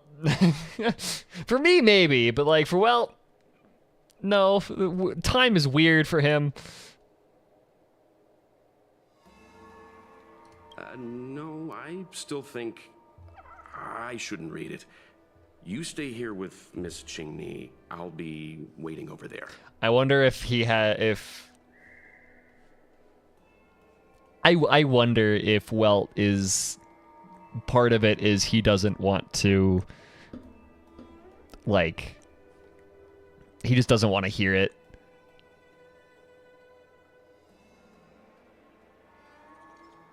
Googling average lifespan of a Stellaron.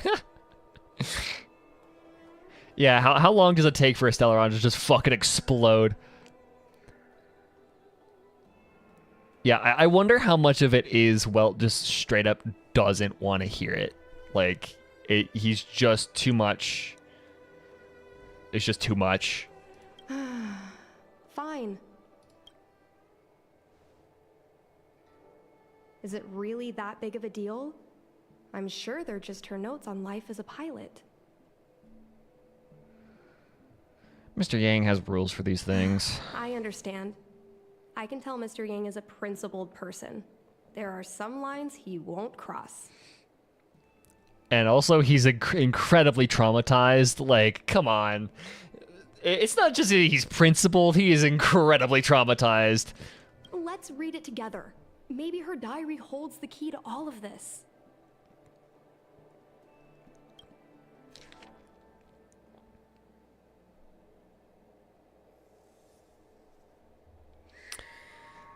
Okay, this is gonna be interesting. Tsai, we're gonna be partners. We've known each other for so long, but when we first knew each other racing star skiffs illegally in the cities, we were rivals. Now that we're asked to work together and have each other's back, I'm really not used to it. Naturally, I'm not used to having to look after somebody who lost against me, but an order's an order. I really look forward to flying with you. I don't know when we would receive a combat mission. I don't think what you think about our situation, but I think we both have considerable skills, and having to sit still and not fight enemies in the front lines, it's stifling. Those denizens of abundance often raid the border, and occasionally there are reports of them harming innocent planets.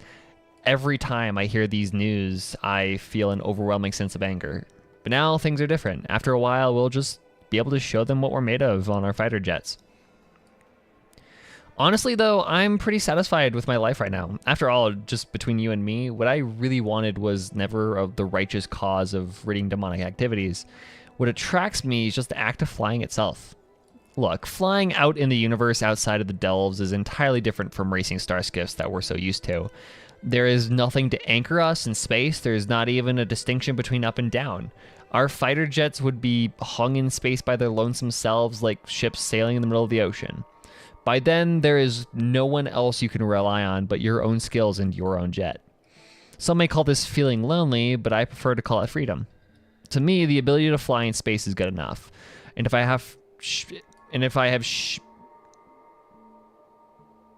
Oh, that's not right.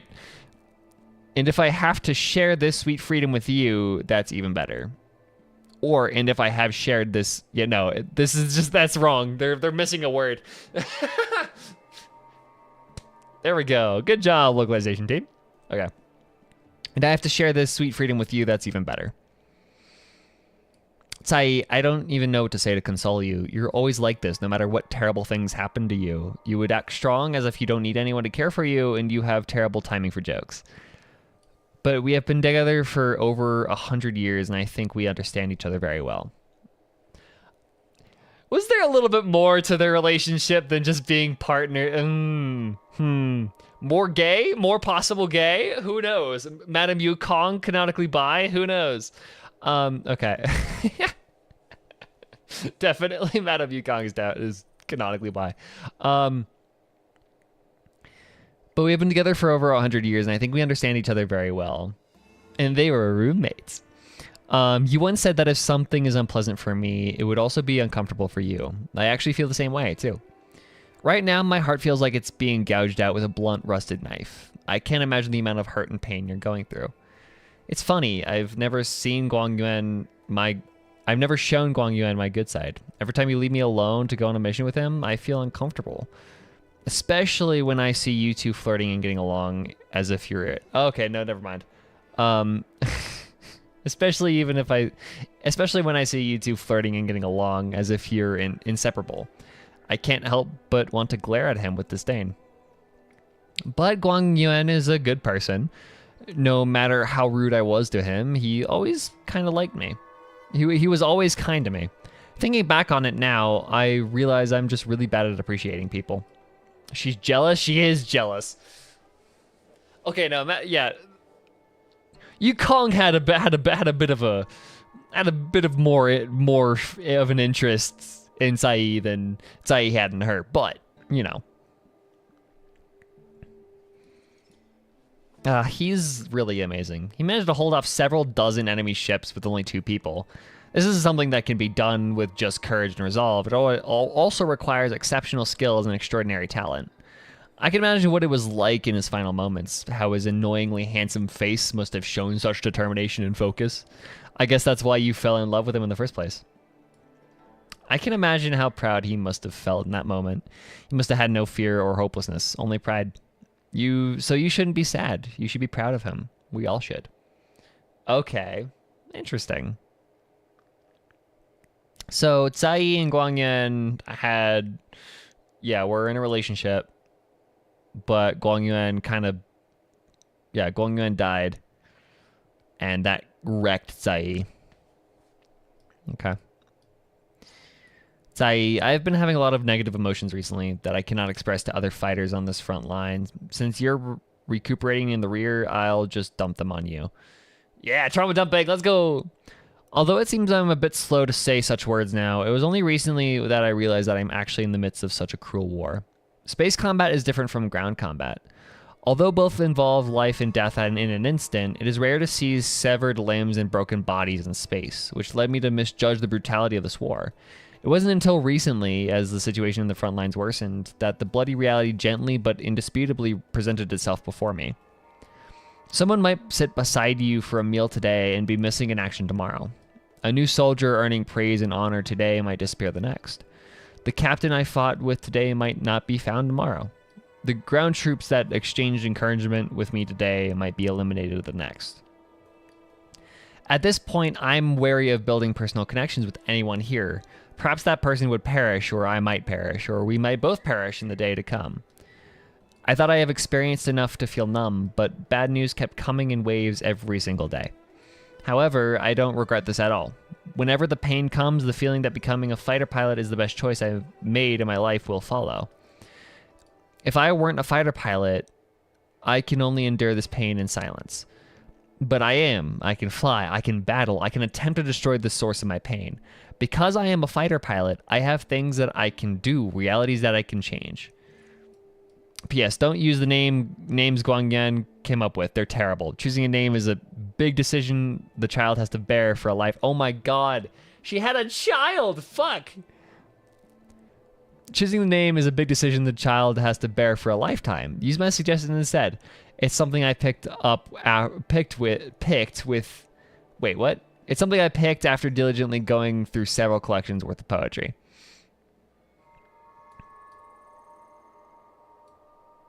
I can see where this is going. Okay. Tai, I have a lot to tell you. So many things. After your death, they wanted to honor me with a medal. Truthfully, I find that laughable. Based on common logic, no one would award survivors medals to praise their fortuitous survival. No one, but no, not the Skyfaring Commission. They gave me a medal, called me a hero pilot, and the only reason for it is because of my luck to remain alive in that calamitous battle. But you had been as lucky as me. We could have gotten, or if you had been as lucky as me, we could have gotten the medals together. After the medal ceremony, we could have gone to the Aurorum Alley, had a few drinks, and laughed at the absurdity of it all. It's a shame luck is not on your side. We don't have that chance anymore. I suddenly feel nostalgic. I remembered all the time we had steering our star skiffs across the Lawfu sky. We were so carefree. There were no threats to our lives, and we didn't have to bear the calling of the hunt. The entirety of the sky within the delve was ours, yours and mine. Above us was the delve's flashing dome ceiling, and below us were the bustling lights of 10,000 homes. Oh, and behind us, the Realm Keeping Commission officers who just won't stop chasing us. That was a time of insouciance. Insouciance? That's a new word. That was the time of insouciance. How I wish we could stay in that time forever.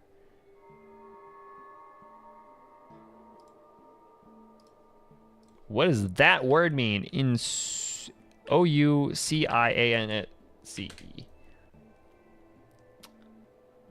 Insouciance. Insouciance. Casual lack of concern. Okay. That was the time of insouciance. How I wish we could stay in that time forever. Carelessness. Got it. It's French. Yes, it's English. Of course it's French. And surprise Yukong. What is the meaning of this?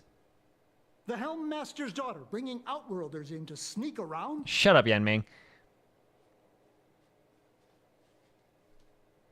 What do you have in your hands? Let me see. Madame Yukong's diary? The nerve. How dare you read Madame Yukong's personal diary? And with her daughter, too. By the Mr. Yangmin, please, calm down. Let us explain. Qingni tells Yanming the whole story. I see. Qingni, I know Madame Yukong's position on you becoming a pilot is tough for you to accept, but she has her own concerns. Yanming, this is not your place. Shut the fuck up, my dude. You have no place in this. You're just a dude. Who the fuck are you? I understand, Mr. Yangming. But now, compared to becoming a fighter pilot, I'm more interested in knowing what my mom went through. Who the fuck are you, my guy? I want to know what happened, how she went from ace pilot to helm master.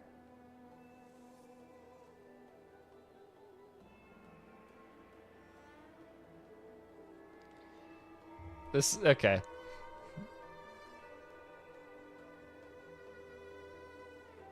He's a random NPC. He has an irrelevant opinion. You have no point in this.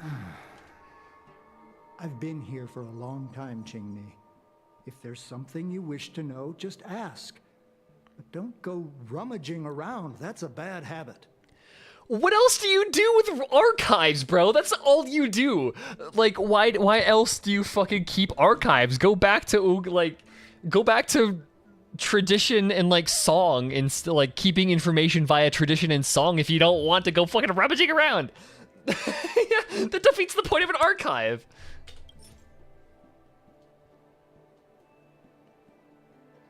Hello? Wait, okay.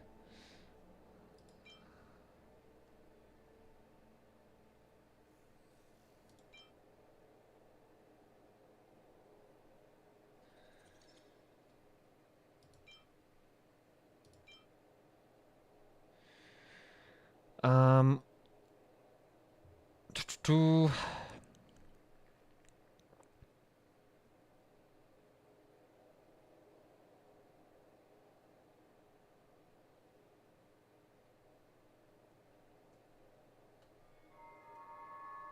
Also, I've never heard of an exchange diary. That's just, I did not know that was a thing. Which one do I do?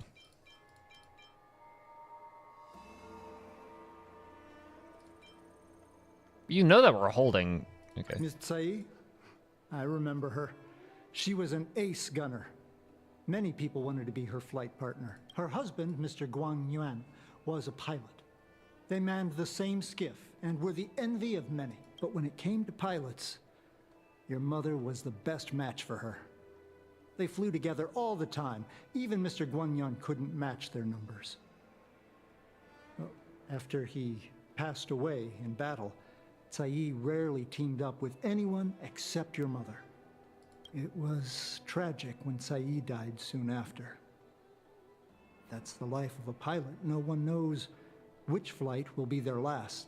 Tsai's death was a big blow to Madame Yukong. After the battle, she refused to turn in Tsai's possessions as per regulations. She kept them locked away, occasionally taking them out to admire.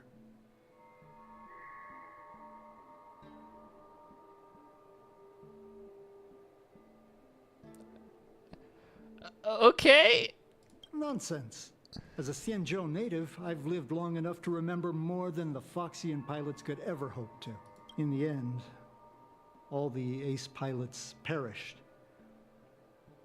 The only thing I can do is to remember them and ensure they are not forgotten too soon. Where are Miss Tsai's possessions stored? Thanks for telling us all this, Mr. Yang. You're welcome. I know this is important to you. I suppose you're going to go through Madame Yukong's office desk next. I can understand your position, Qingni. I'll take my leave and pretend I didn't see anything. After all, it's an unwritten rule that subordinates should be absent when their superior's privacy is exposed. Please don't tell your mother that you saw me today. Got it. Got it. Can do, Mr. Yanming. I still have no business being here, but hurry. Madame Yukong will be back soon.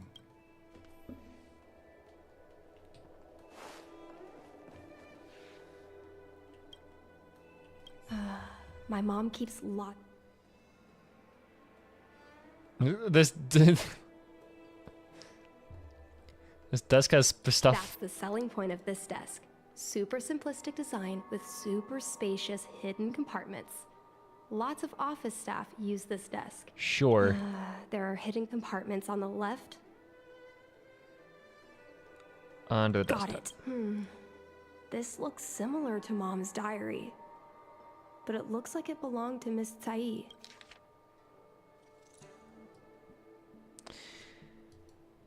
Okay, here we go. The other half of the exchange diary. Yukong, I'm happy to have a chance to fight side by side with you.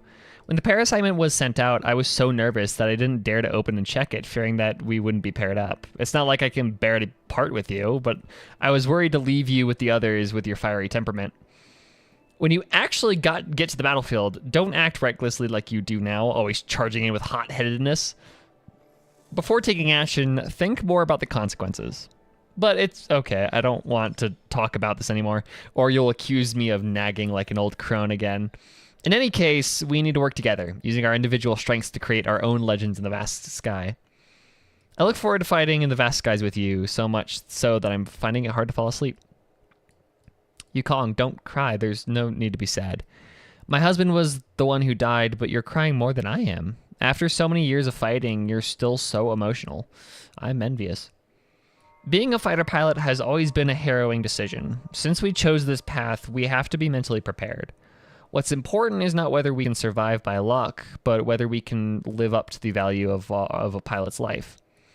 Guang Yuan and his partner managed to keep the entire Guang Yuan and his partner managed to keep an entire Borazin fleet at bay. They were heroes. To me, that is enough. I've heard it said that the greatest happiness in life is being able to choose how you die.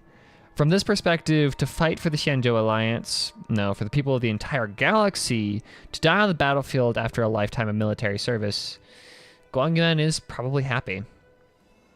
Of course, you better not have this kind of happiness, just live another 200 years, behave, and then die of old age for me. Oh my god, that's such a rough line. Oh, that's so... Of course, you better not have this kind of happiness. Just live another 200 years, behave, and then die of old age. That is awful. Come on, Hoyivers. Fuck that. Oh, that's... Okay. Woo. Oh.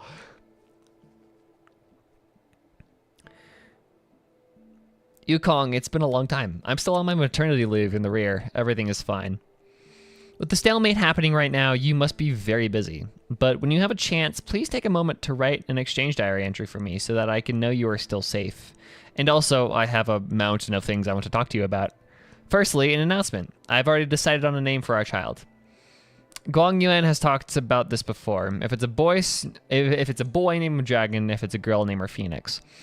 But this man's literary sense is as good as a monkey's in the Everhunt Plains. No matter how much we should prioritize the wishes of my late husband, I cannot let his wants ruin my child's life. I fucking knew it! I knew it! So after much pondering, I've decided to go with your suggestion and name her Qingni, the colors of dawn. The moonlit camp opens to a garden of archery, frosty banners brush with colors of dawn. How rare. You made the time and effort to look through poems and allegories. I thought you only cared about fighter jets. Don't miss me too much. After taking a few months of break and settling Qingni down, I will be back in action ASAP. Qingni is still so young and I need to leave her to fight a war. How should I say this? I'm such an irresponsible mother. I am well aware. The situation on the front line doesn't look so good. The Borazin keeps breaking our ranks. All the media outlets are trying to control the spread of panic and fear, but the Luofu is shrouded with a veil of uneasiness. However, I believe that the Xianzhou Alliance will win. I believe that warriors like you and me will repel those denizens of abundance to whence they came. I look forward to fighting beside you once more.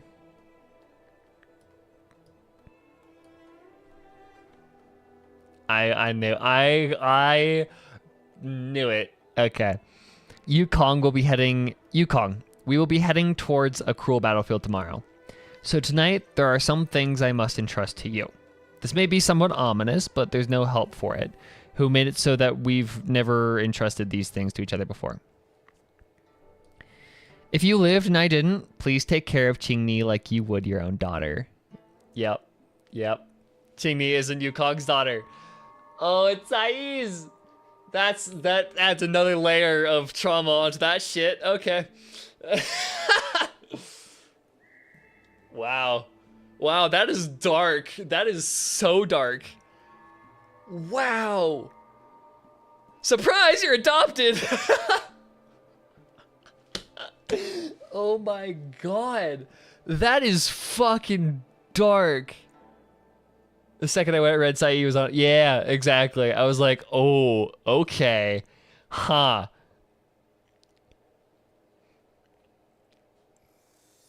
Yeah, okay. If you lived and I didn't, please take care of Qingni like you would your own daughter. I know you will. I will entrust you with all my savings. Please use that as living expenses for Qingmi. The way you said they don't look alike, I knew I was onto something. Dude. They have no similarities. Oh my god. Yeah, that was foreshadowing bell. Ding ding ding. Okay. No matter what kind of person Qingni wants to become, please support her fully. Merchant, poet, street performer, anything except a jet fighter. Please allow me to make a vow with you. Do not let Qingni become a jet fighter. When we enlisted, you wrote in this diary, our fighter jets would be hung in space by their lonesome selves like ships sailing in the middle of the ocean. Some may call this feeling lonely, but I prefer to call it freedom. I really love this segment because I thought the same. But that's enough. Loneliness or freedom, we've already tasted it all. Promise me, don't let that child touch the sky.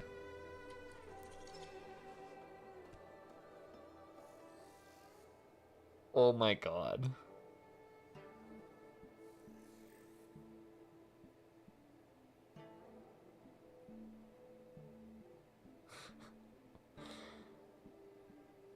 Yeah. Adoption is another common theme. I even said it, like, found family, adoption, whatever you want to call it. It's just as prominent as, like, motherhood as a theme.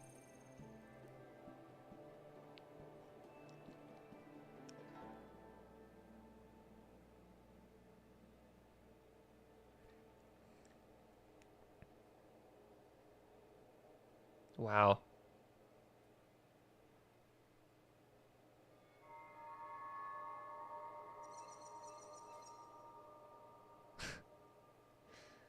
That's incredible. I'm really glad I actually decided to read these, because a lot of the times I just kind of skip by this, by stuff like this, but yeah, no, that's incredible.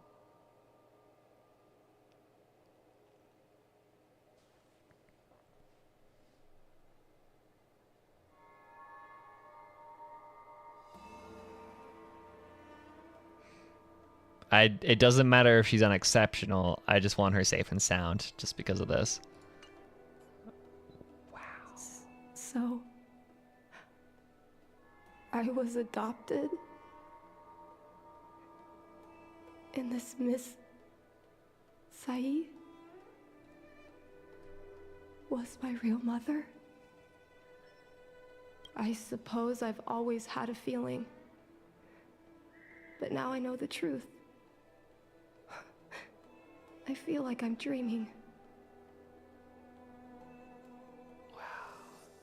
Don't let that child touch the sky. Is this why Mom refuses to let me become a fighter pilot?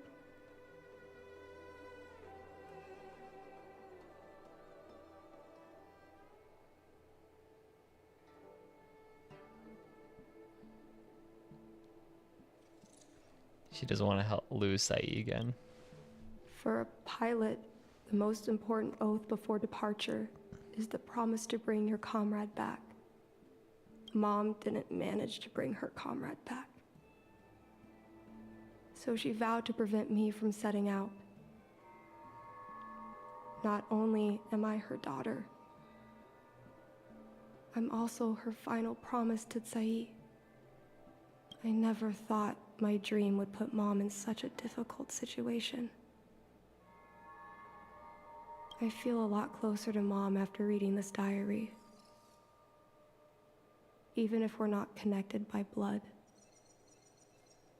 I understand her a lot more now.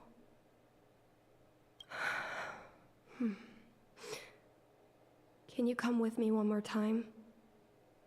I want to have a proper chat with Mom.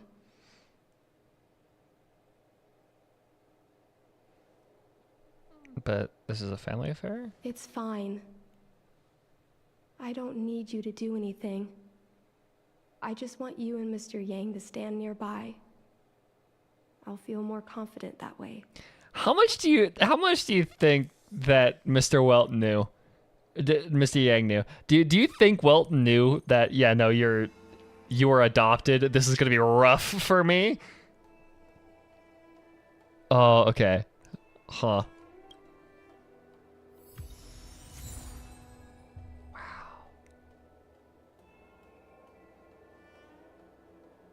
That was an incredibly well written thing. Oh my god.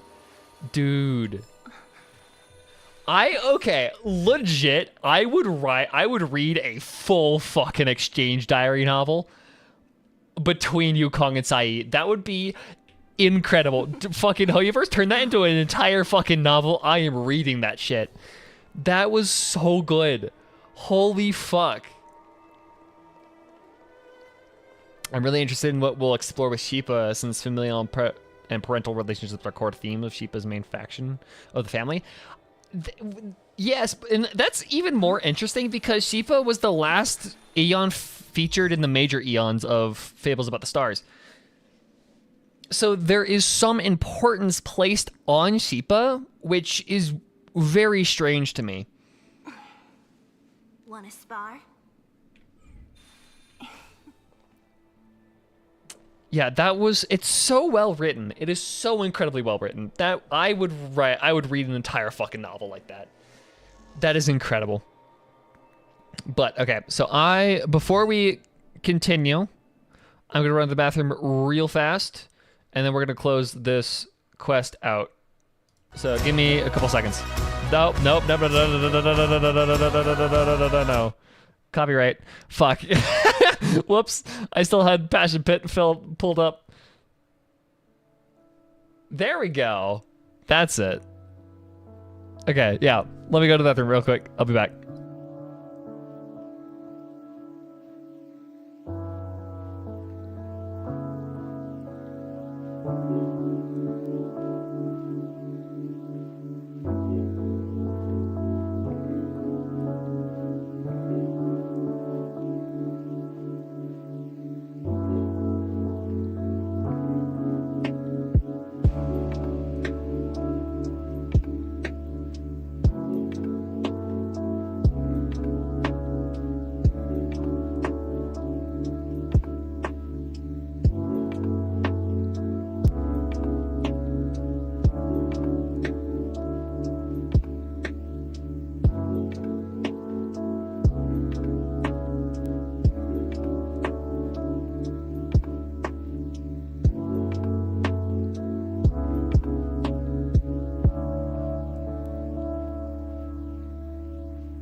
Hopefully, this stream does not get copyright stricken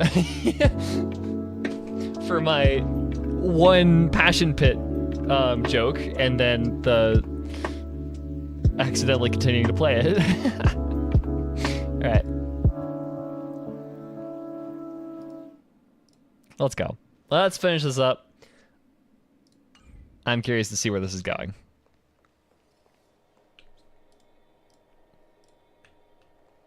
You're all done? Did it go smoothly? I wouldn't call that smooth per se. I wouldn't call that smooth. Really? I see. Let's find Helmmaster Yukong. We'll accompany you. We're here to help, but she and I really shouldn't interject when you're conversing with your mother. It's okay. I understand. Just having you stand next to me is already a great help, benefactors. Is that a Foxian thing? Is calling people is benefactors a Foxian term of respect? Or is it just Shanzhou in general? or because that would be cool if that was just When Mom feels Yeah. down, she usually goes to take in a view of the Jade Gate. She should still be there. Let's go find her. Yeah, ah, yes. She should still be there. Yeah, she should. Should.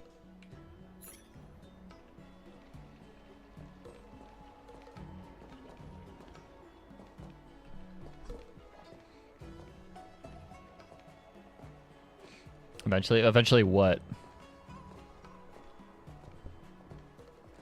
But yeah, like I was saying, Alex, before I went on break, like it's strange that that Sheepa was placed last in Fables About the Stars, but it's also like the whole family thing with Sheepa feels so cultish and like distorted almost, to where like it feels very like cosmic horror cult style family instead of like a genuine like actual familial relationship. It feels like Sheepa could very easily be very cultish and weird with their whole ideal of family. I don't really know anybody else using that term except Tingyan, and that's like, I can't think of anybody other than Qingni and Yukong and Jingyuan say benefactor. Okay. Jingyuan throws off my theory, because that would be really cool if they had a specific benefactor is a term of endearment from Foxian culture. That would be cool. But Jingyuan kind of throw that out. Can I talk about League of Harmony? Please do not.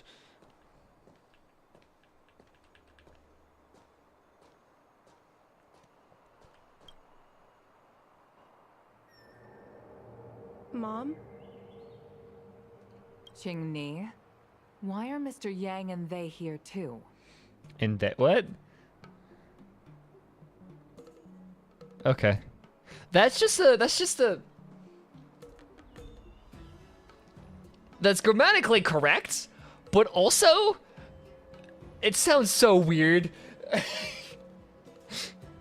I don't think I've ever heard a sentence with constructed like that before. Like, it's grammatically completely correct, but that's just so weird. That caught me off guard. Anyways, continue.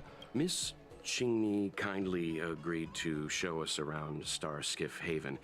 She mentioned she was trying to mend things between you, but was feeling shy about it. We volunteered to come with her. Thank you. I must apologize for the trouble my daughter has brought you. Yeah, about that. You are not the mother. Mom! All right, it's getting late. Let's talk once we're home. Actually, I want to talk to you about something right now. Oh, I agree. I'm wondering if the familial themes throughout the game are meant to eventually be in contrast to the crap. Yeah, I honestly think so, right?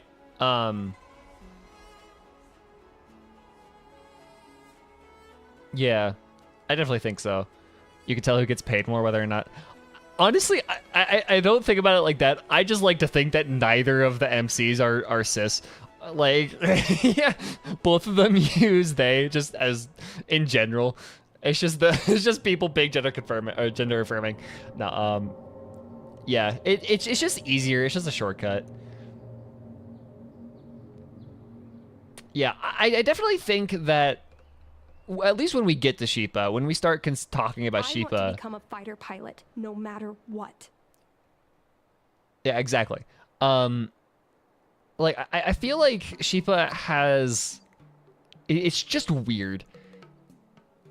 Sheepa's entire concept of family, I don't think it's going to be the entire game is going to be contrasted with Sheepa, but once we get there, yeah, there's going to be a very, like, I wonder if it's going to put tensions on the familiar relationship of the Astral Express, kind of saying, like, they're in the midst of this cultish family, they kind of have to ward off that stress that might put on their relationships. That would be a really cool thing. Yeah, that's just how I had kind of that. Because like whenever I made a tweet about it like a while ago, but it was like everybody calls like in Genshin it's the male traveler and female traveler, right? That's what they call it. But in this game, everybody uses mask and femme-MC, right? Nobody uses male trailblazer, female. It's mask and femme, and I feel like that's just because of a widely accepted notion that neither of them are cis. Like, We've talked about this many times. No means no. But Seems like Miss Qingni is a little hesitant. Try giving her a little push. I thought Mr. Yang said we shouldn't interject. What should I say?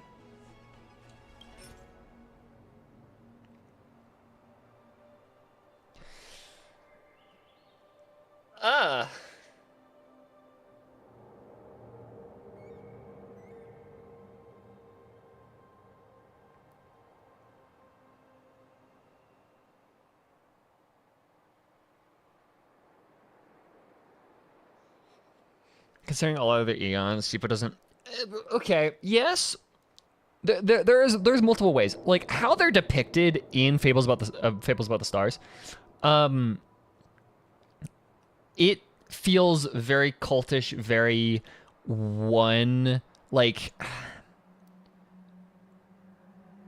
At least to me, like who was brought up in Western ideologies. To me, it feels very creepy and weird and unsettling about this idea of pure harmony, bliss, kind of like a homogenous society, almost. That's the entire ideal of Shippa, and that feels very strange to me. But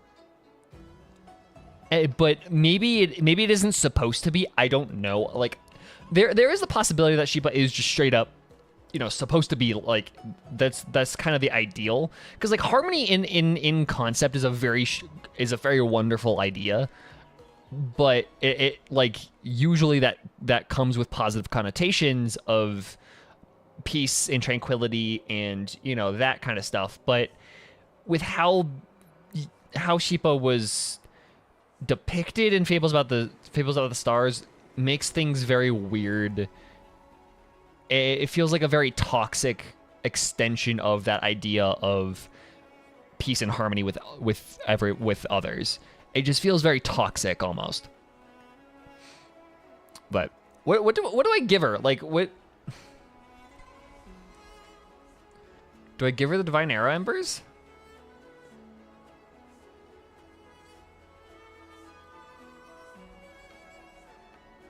I legit don't know what to give.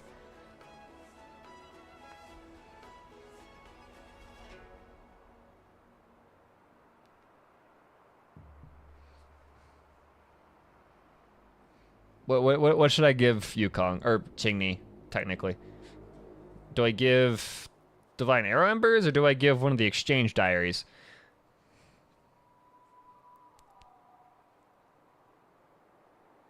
Only one continues the quest? Oh, okay. But which one is it? I gave her Thais. So then Thais probably continues.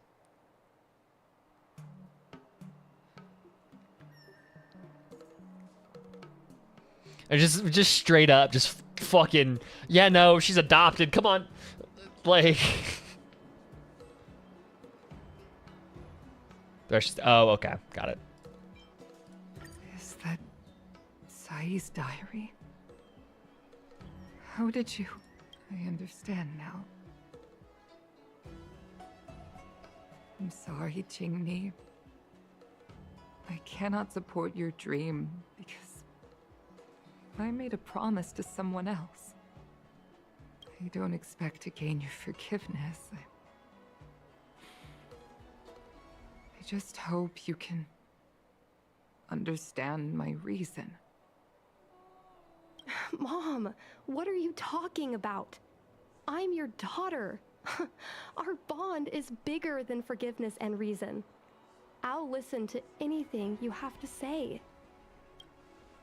Just like you, I once longed for the sky. I know what it feels like to fly through infinite space, to be surrounded by the vast expanse of nothingness, with unimaginable splendors looming in the distance, to float like a single leaf in the fathomless stellar sea. Some called it loneliness, but we called it freedom. Sai was like that too. We're friends since childhood. We flew star skiffs everywhere, causing trouble until the Knights caught us and dragged us before General Jingyuan. We soon became the most elite fighter pilots of the Skyfaring Commission. It wasn't an easy life. You could even say it was a cruel one. You never knew if the friend next to you would make it back alive. Of course, the same could be said of yourself. But those are my best memories. We would strike out into the sky, repelling demons and upholding justice. The blood we shed bore witness to it all. The life of a Foxian is short and fleeting. Surely we should dedicate ourselves to such glorious aims.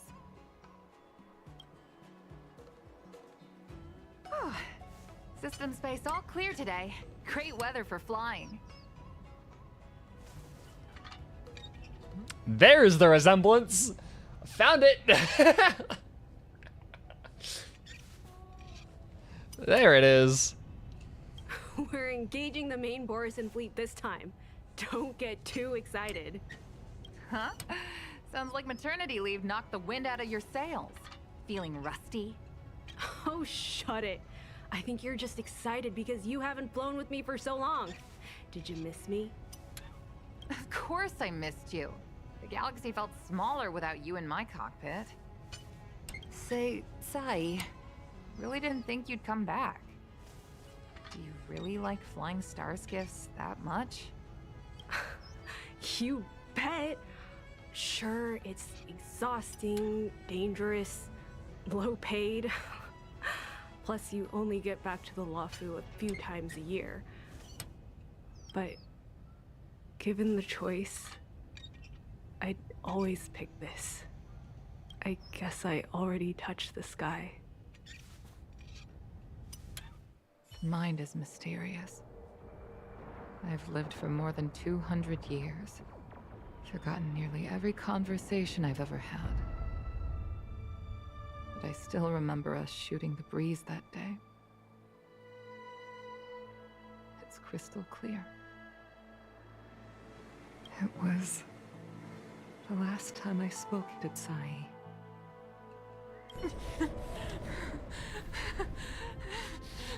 Sai? Hold on, Sai. Sai, open your eyes. Sai? It's the light code. Oh my god, this is brutal. Holy shit. What the fuck? Oh my god. I expected this to get emotional. I did not expect this shit. Thank you. Yukong. I've had a good life. But please, don't let Jinmi walk the same path. Don't let her become a fighter pilot. Holy voice acting? Holy shit. Oh my god. Sai, she's your daughter. You'll be able to tell her yourself, do you hear? The rescue's almost here. Stay with me. Jingni is waiting for you. She lost Guang Yan. She can't afford to lose you too. Wake up! Hi, James. Yeah, the voice acting is insane. Sai? Sai? Sai?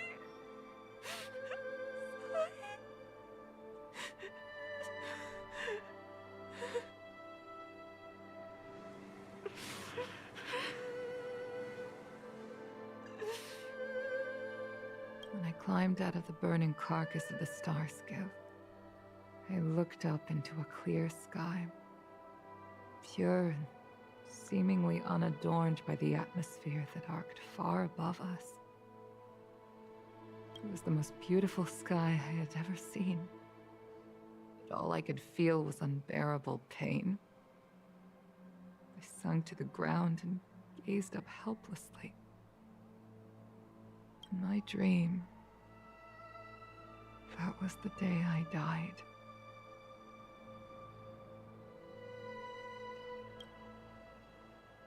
Mom, this is the first time I've heard you talk about this. But I'm not a little girl anymore.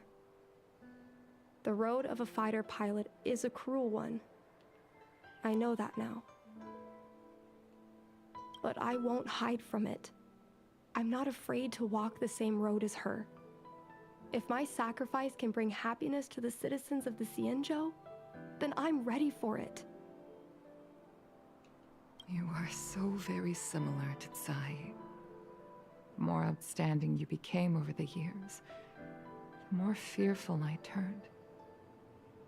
I've known for a long time you were ready, but I was not. No, the cruelty has never claimed victory. Me, Tsai, your father Guang Yan. We were prepared for the worst when we enlisted. But do you know how we won that war?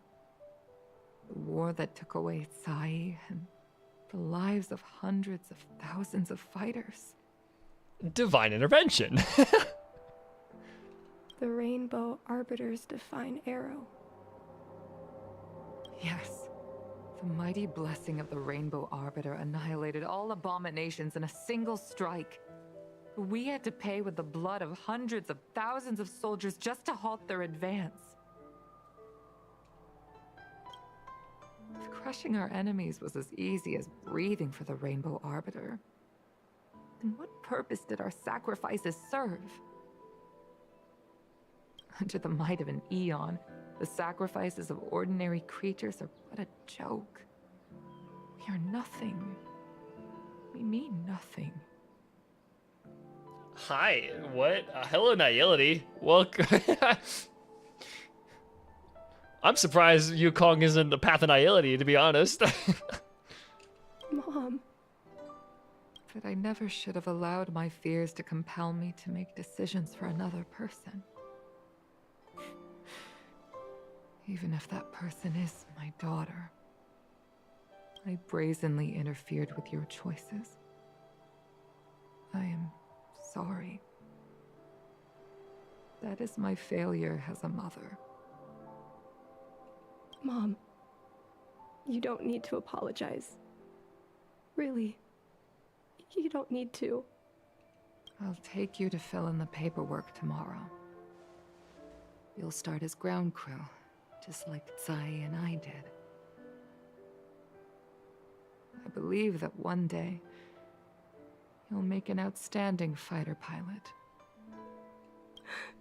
Huh? Really?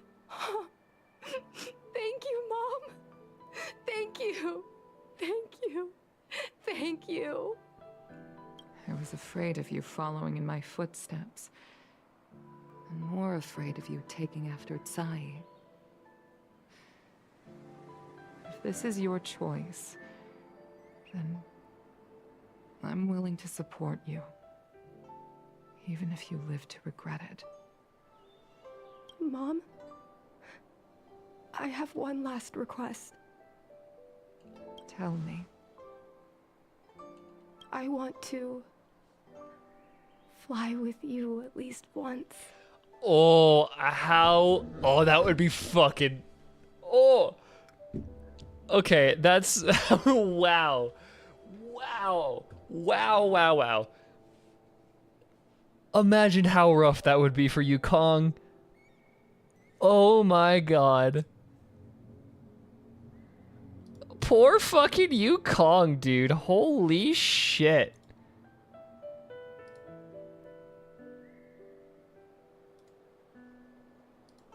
Wow, holy shit.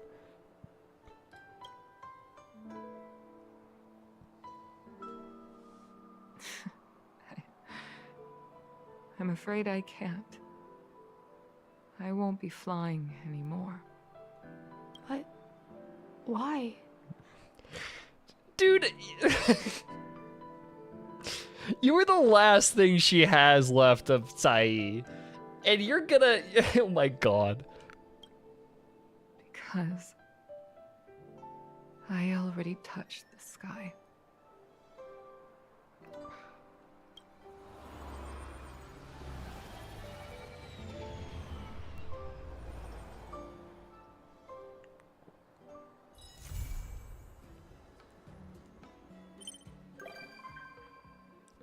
Oh my god. Oh shit. Okay, you know that passes Serval's quest for me easy. Holy shit. Dude.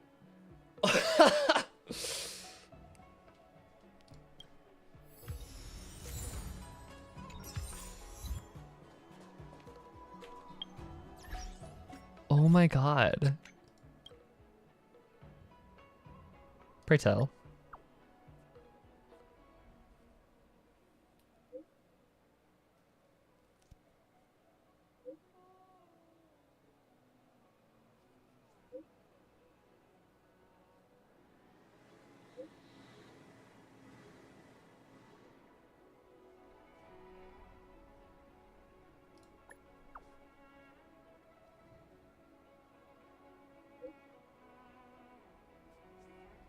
Such a good quest with phenomenal voice acting. Yeah, that was...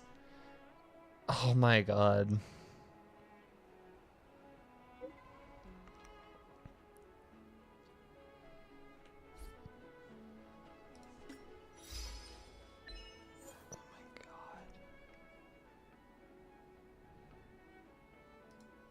For I have touched the sky. Yeah, that... You know, I've gotten close, right? Like, I've gotten close for, like... Because, like, after I played Serval's quest, you know, hers was immediately my favorite. And then, like, other quests have gotten close, but Serval has remained my favorite until, oh my god, that blew that shit out of the water. Holy hell. That blew Serval's quest out of the water.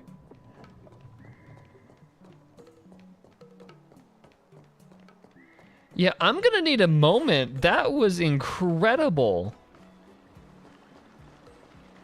You say you like me,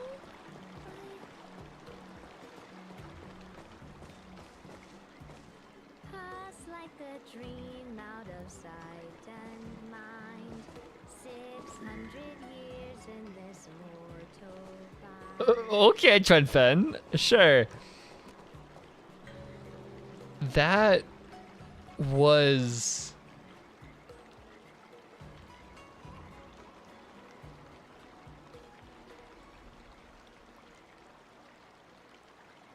That was incredible.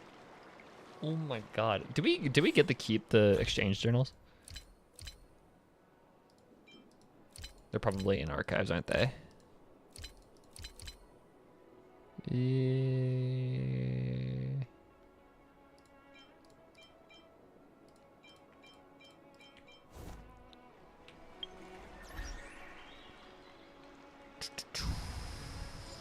No, not settings.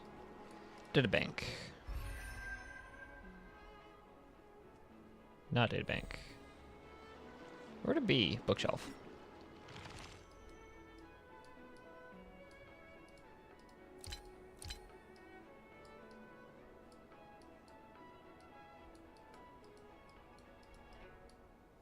You know that drawing? Yeah, like face up in a pool of their own tears. Yeah, exactly.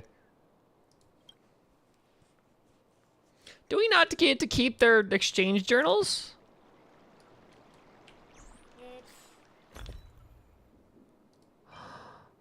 Aww. I wanted to keep the exchange journals. I wanted to read that shit. I mostly wanted to read the poem that Qingni's name comes from in Chinese. Because I do like me some Chinese poetry. What the fuck?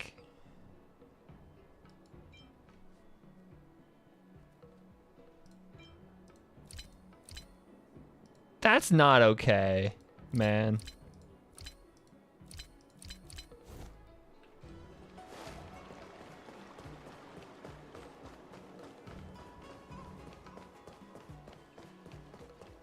Should exist on the wiki? Yeah. How time flies. I wonder if they just exist in here. Hold on.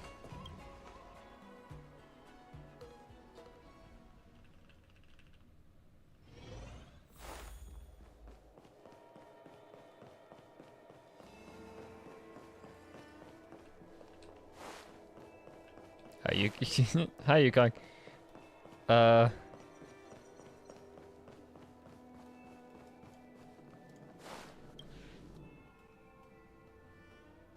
don't know. I'll check the wiki after, but yeah, I just want to read the poem that Qingni's name comes from in Chinese, because that's fun to me for some reason.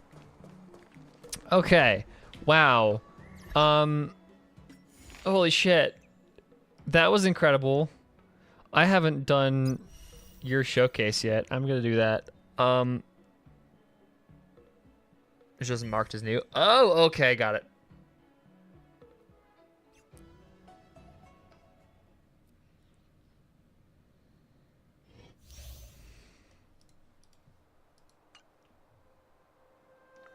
Here we go.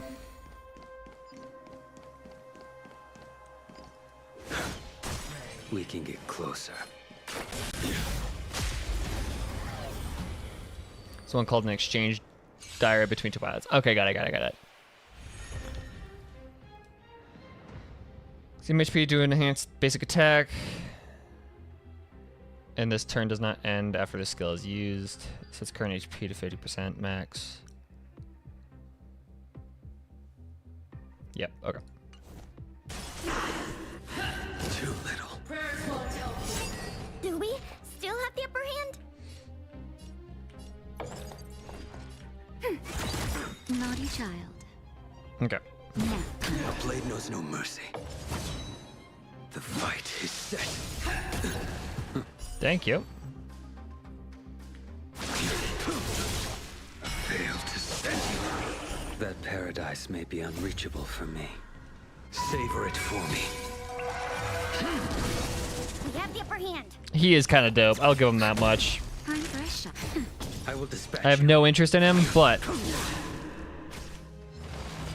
he has some really dope animations. Ready for another? Naughty child. Now. A blade knows no mercy. I've lost my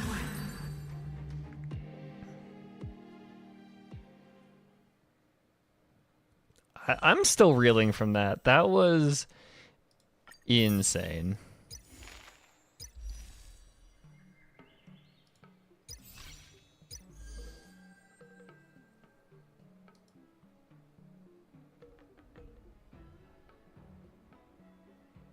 Oh yeah, you get it for Yukong. I like how Tingyuan's just here now that it's weird that Tingyuan's dead. Huh.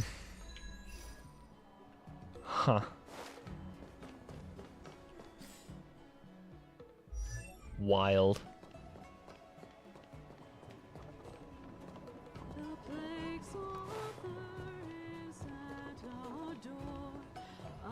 General fights like a boar. Cool. I'm here saving for Isle Danhong. I'll be playing for Blade on his rerun unless Hoyo decides to drop another character that catches my eye more. Yeah. I don't know. I don't know who I want to. I might say for Kafka, a Kafka rerun. But I'm not gonna be doing Kafka.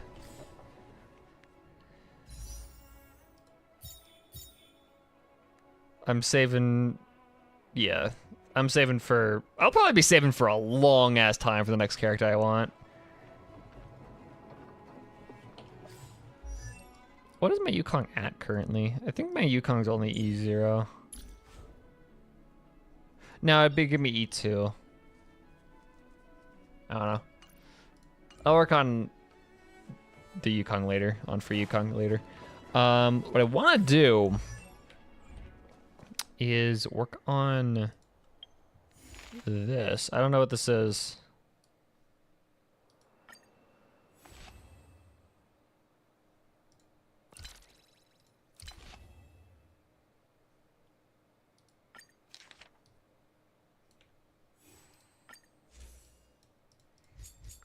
Some solid rewards. Okay, shit.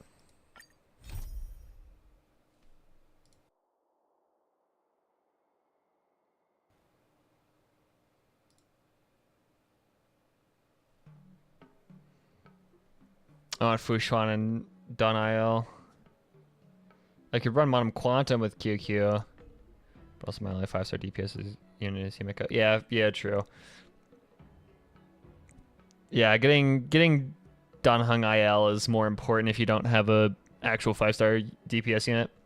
Because Himiko doesn't really even count as a DPS unit, all things considered. She's more along the lines of a fucking just a break character.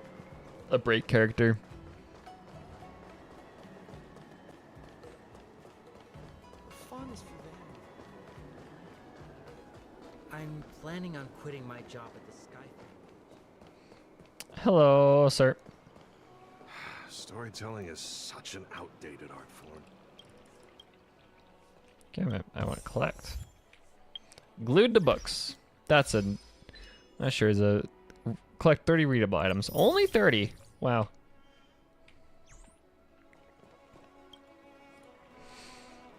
Carved wood must be bent again to reach straightness, and finding truth from exaggeration and lies takes knack. When the real is fake and the fake is also real, you also need to toss a coin to hear my spiel. That is incredibly dumb. I'm Xian, a humble storyteller and the Sleepless Earl. If you'd like to listen to a few novel-length tales, you might have to wait here for a while. Then again, though, there is still time for the story sessions. If you were to sip some tea and listen to a few tunes, it wouldn't be a complete waste of time, would it? You are a storyteller, but also involved with running a tea house? Storytelling is such an outdated Shut up. art form. Hello, Hikaru. Welcome. There are people who like it. Who cares what you think? Shut up. Yeah. I can't get over that quest. That was so good. That was so fucking good. Oh. I just finished watching the VOD of your 1.2. Nice. That sure was fucking wild. 1.2. Like Mono Quantum. Fair enough.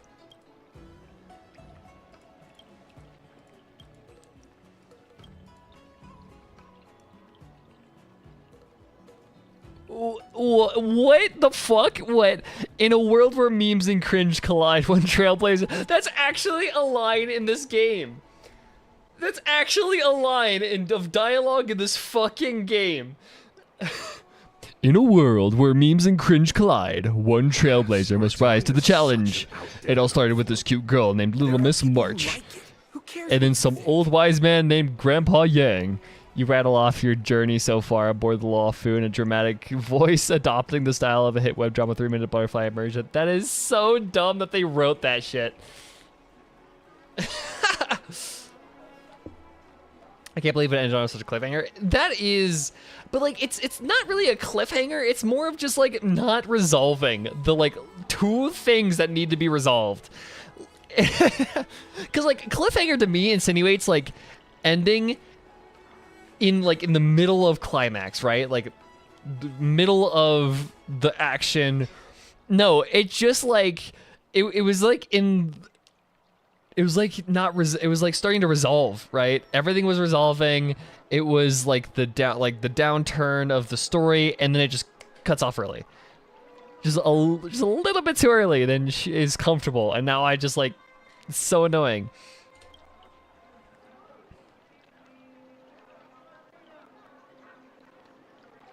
But yeah, it is really annoying that they just ended it there. I am curious to see where it's gonna go, though.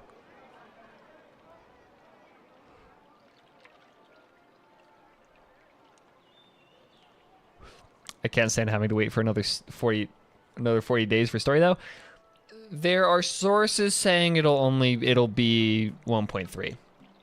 There are sources that are saying that it's gonna wrap up in 1.3. We'll see. I'm fighting now? Okay. The tone shift? Yeah. Oh, hi, Danshu. Fuck you. Gotta try hard sometime. Watch this awesome move. Yeah, this is quite the tone shift. I'll give it that much. Show no mercy. Great.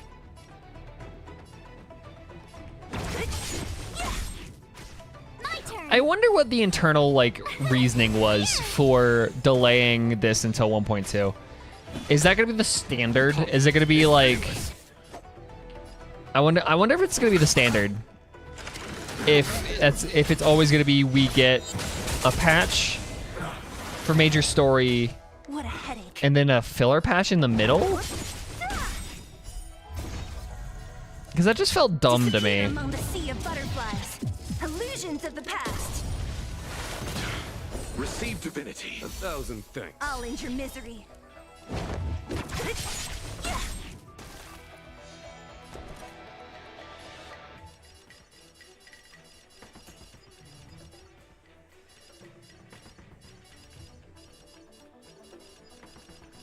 To be fair, some leaks have been saying there's going to be a Shenzhou main quest in 1.4 as well. Ugh, okay. Weird.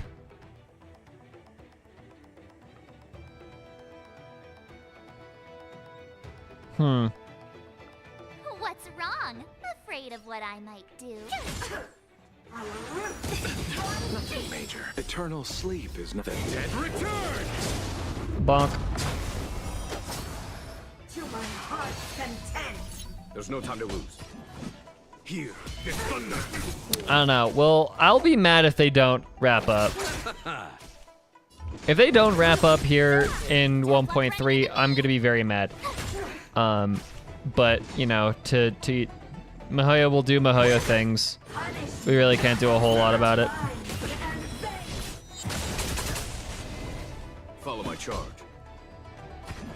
Conflict is pitiless. Next quest is supposed. Oh, is it an interlude? Okay. Interlude? Wait. Ooh. Okay. So you are afraid. Disappear among the sea of butterflies. Illusions of the past. No, but it said interlude after. No, because like when we finished when we finished in 1.0, when we finished the 1.0 quest, it also said interlude. That I think it's just saying interlude as a you have to wait for the rest of the game, right? What's wrong? Afraid of what I might do.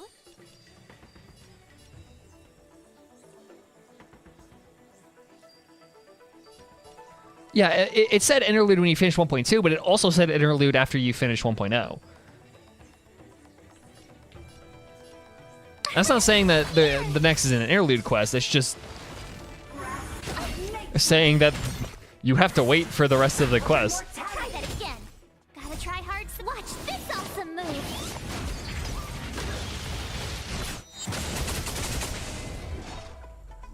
Who's next?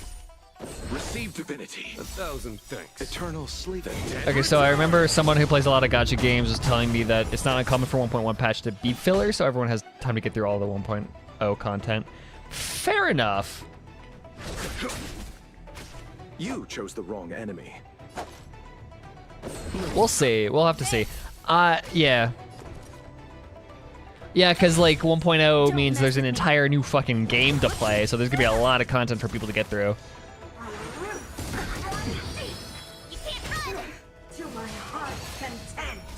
There's no time to lose. Here, this thunder. I'll see you off.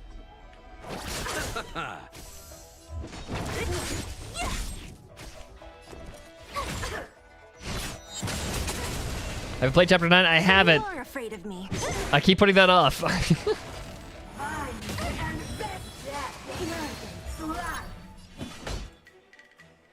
Yeah, I definitely think that is one of the things that they need to clear up. I think that's like, because everybody has been saying like, what's going to be in the rest of the Shenzhou quest? Because I think everybody accepts that the rest of I think everybody has been saying like, everybody kind of accepts that there is a Shenzhou quest left to do, but. Turn. What was I saying? Wait. Yeah, no, I think everybody accepts that there is one more Shenzhou, like, thing What a headache. to do. But I think everybody's like... I think everybody just kind of... Disappear among the sea of doesn't know butterflies. what is, like... Illusions I've seen a lot of discussion about, like, where the fuck does it go from here? Because it's a very good question. What else do we have? We just fought the final boss of the Shenzhou, pretty much. But then you also have to think, yeah, there is Jingliu. There is wrapping up, like, there are still questions regarding Luocha, which we might not get an answer to, just kind of like how we didn't get answers to Sampo. We get, like, what happened? Where is Luocha going from here? We still have stuff with Sushang. We still have to wrap up Jingliu and those people and the Stellar Run Hunters. I still think this quest, like, Shen the Luofu has one more. I think Luofu still has one more Stellar Run Hunter interaction left in it. Storytelling is such an outdated art form. So, like... There are people who like it. Who cares what you think? Yeah.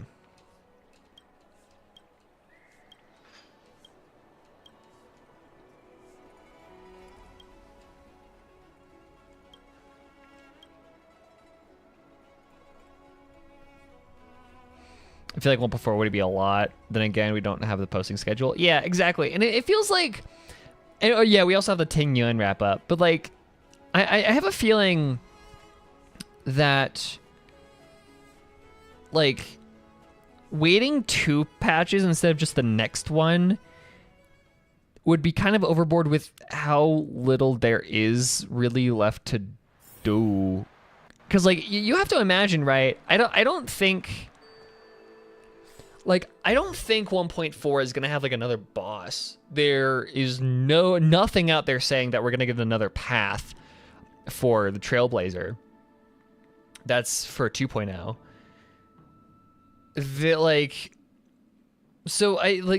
There's very little left for us to do, really, because we've got Fantilia out of here. Everything is even this, like.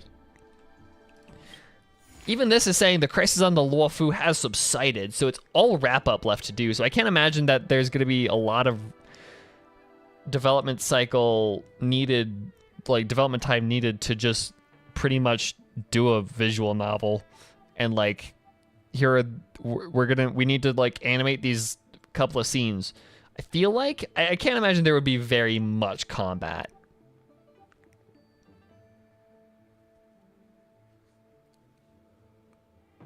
I just can't imagine that there's gonna be that much combat to do.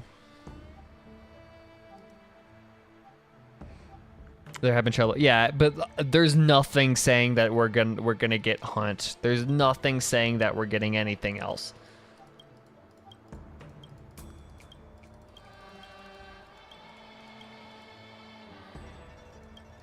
It'd be nice to have a Hunt MC. I don't think we're gonna get one. I don't think we're gonna get a Hunt MC for a long ass time, to be honest.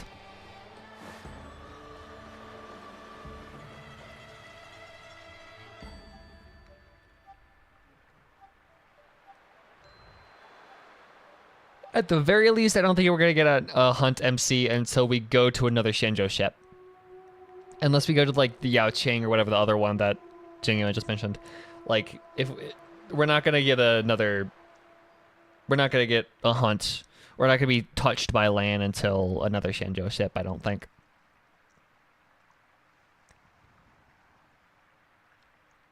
If there's more, there might be remnants of the forces that got stuck, but from what we figured out,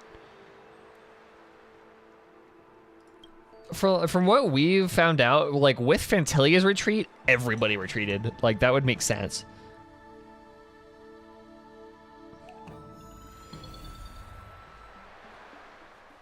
Did I just turn into a bird?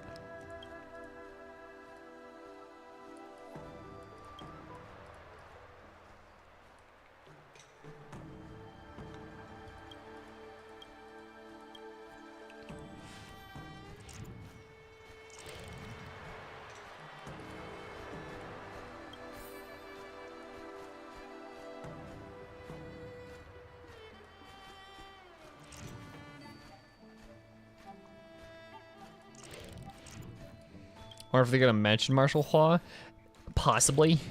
I don't really see much, like, unless Marshal Hua just kind of shows up and is like, "Hey, shit happened.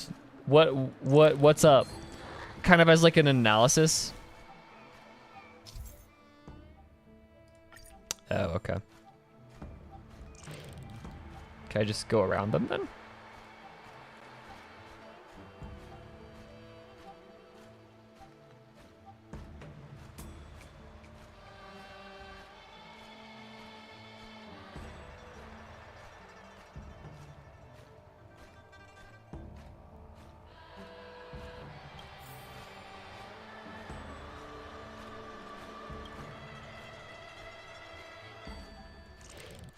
Like that's the only situation in which I could see Marshal Hua showing up as kind of a "what the fuck has happened here, catch me up" kind of thing.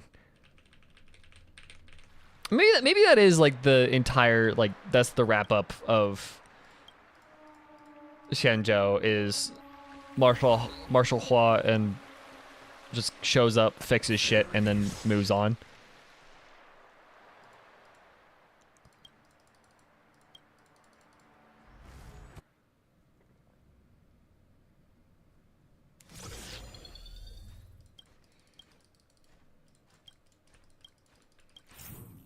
This sure is interesting. But I do also kind of hope that we get... I do hope that we get, at least we know where we're going. Oh, fuck. I almost got that.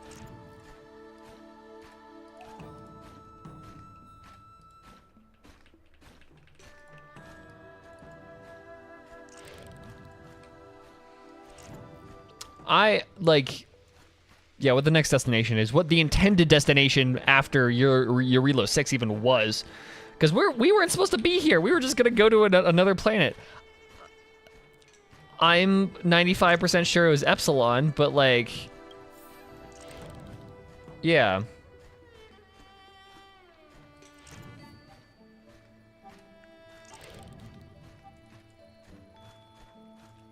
It was mentioned? Not directly. Yeah, Sampo... It's probably Epsilon, because that's what Sampo said.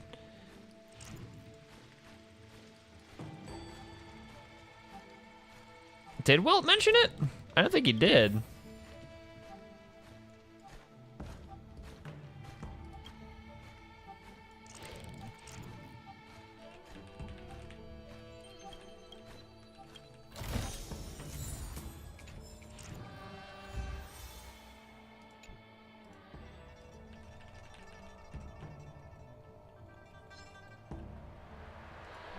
Walt says it. Oh, he does. Okay, I did not know that.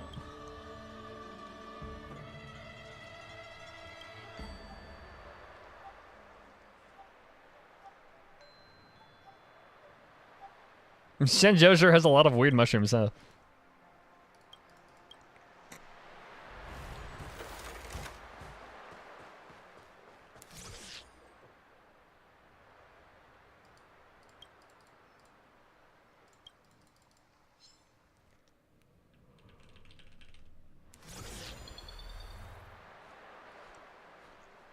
Basically, this press was invited to a festival to celebrate on that planet? Okay.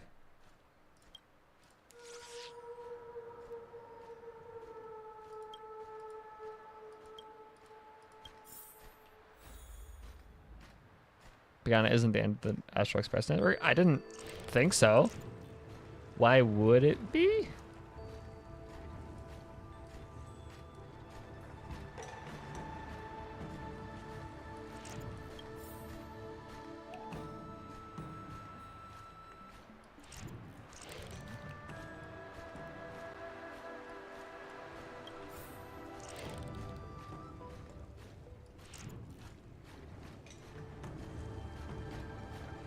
I can't imagine we missed a festival to solve the problem. Oh my god. Pagana, Achilles. Okay. Somebody go look that up then.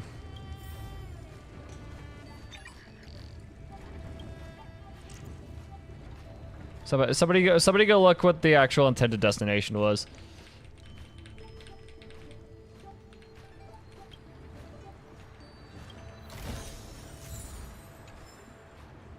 Maybe it's somewhere. It may also be in like wiki dialogue or whatever.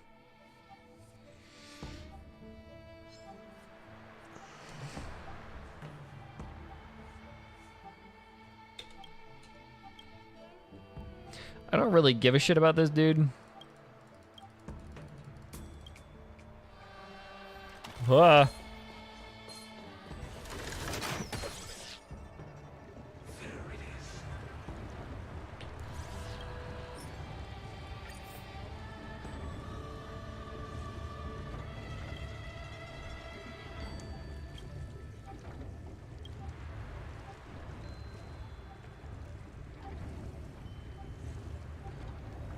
Sparkling medicinal pellet.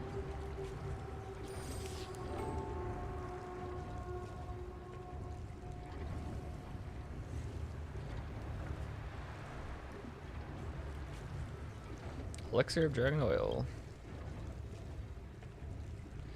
The way you tell it makes me sound like a disciple of Sanctus Medicus.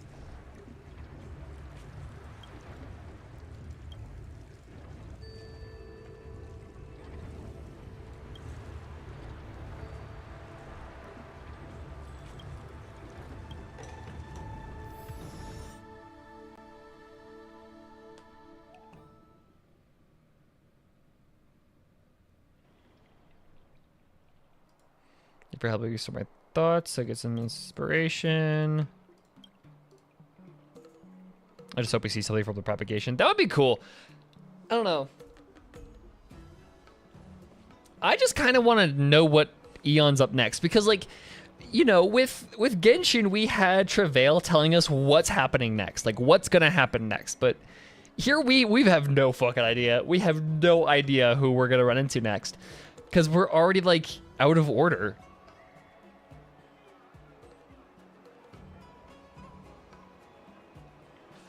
Right, because it was, because like we, in Fable, like we're already out of order if we're assuming that, what's his face is, if we're saying that Fable's about the stars is like our roadmap. If we're considering that our roadmap, we're already out of order from that, because it Fables About the Stars says it goes Nanook Lan and then Yao Shi, I think. But, you know, we had Kleepoth in there that we ran into. Penacony? Okay. Penacony. I don't know. Yeah, no propagation's name. Oh, I hate, it took me a long time to figure out how to say Tazaranth. I still think I say it wrong. I think it's Tazaranth.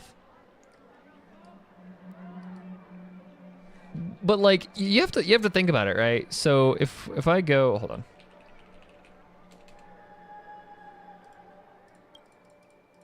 High Cloud Quintet is a fan.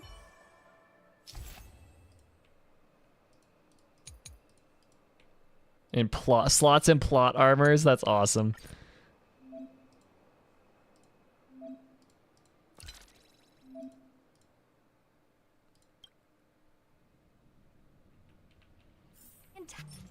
Okay, I don't, uh-huh. Equip. Equip. Sure, don't care. Yeah, run away. Okay.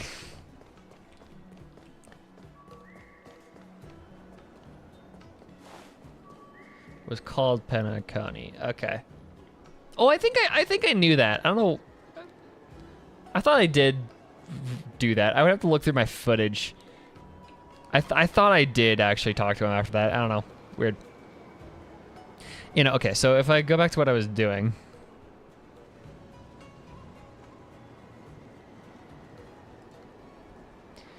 Well, you have to remember that the propagation is dead.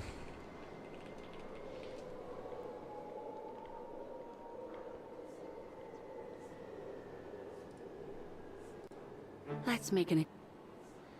Okay. So if we look at this, at Fables about the Trailblazers, Fables about the stars, fuck. If we look at this, right? Look. So we have the destruction. Right, yeah, Nanook. Cool. If we're assuming this is a roadmap like Travail is, right? We have this. We have Nanook. Okay, cool. We're on track. Right? You would expect Klepoth to be next. But no, it's Lan. Lan's next. Klepoth is over here. And then it goes Erudition.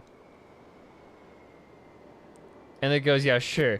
Which, like, this makes enough sense, I guess, but it just kind of skipped over Klepoth, which was weird. Like, that was very strange. Like, so we're out of order already. Like, that's not the order it's supposed to go in.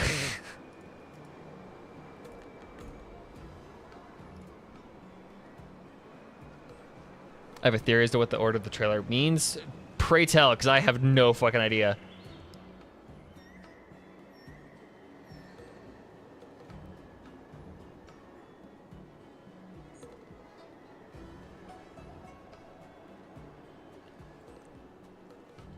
Yeah, maybe it is, but I'm not entirely convinced that it is in any particular order. Like, okay, maybe if we do end up going, like, if Penacony, whatever, if that planet is of the erudition, then yeah, this is in an order, but it's raw. Like, there's something that sets Klepoth apart from the order that we're actually taking part in. I think it shows the order that the Stellaron Hunters get involved. Yeah, it's not intervenes with for the script. It's more just like the order in which they get involved. But, okay. Nah. Well, because here's the thing, Alex.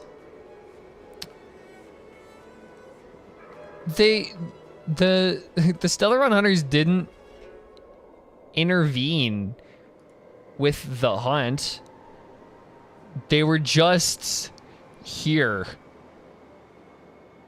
Like, the hunt has nothing to do with the Shenzhou right now. That's just the god that they worship. That's the Eon that they worship. The Stellaron Hunters are doing nothing related to Lan. Yeah. Penacony is Harmony. Okay. That's weird.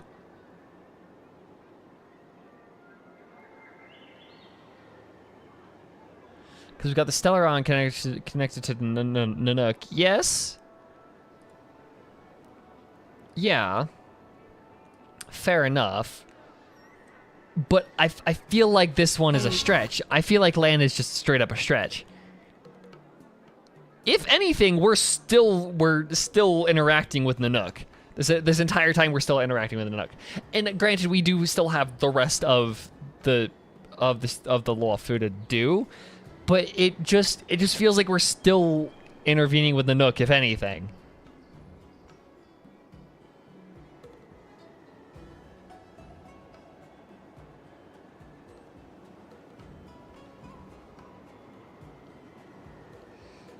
That just seems weird to me. Also, can I just note, Purple? It's weird. There are little tinges of purple in Nanook's design, and I don't understand why. And the people clouds as the golden. I don't like it. It just makes, it feels weird. Yeah, exactly. Purple is very much tied thematically to the finality. Why the fuck does Nanook have little tinges, little hints of purple? And like, Hoyoverse does not take color theory lightly. This is a Honkai game. I would expect purple to be tied with finality in this game just as much as it is in HI3. So it makes me suspicious that they have just a little bit of purple. I actually wonder, is Bob Idbank?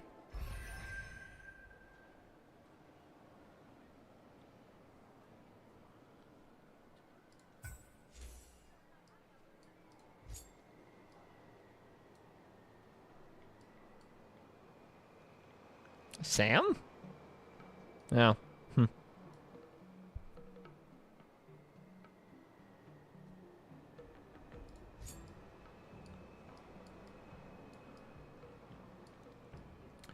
Structure in the family.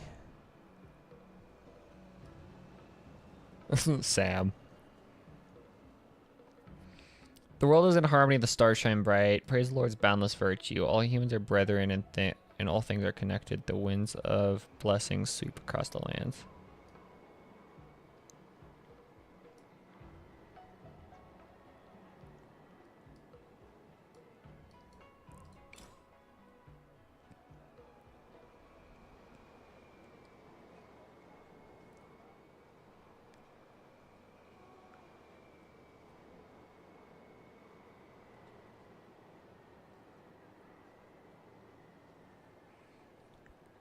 Yeah, I don't like Sheepa.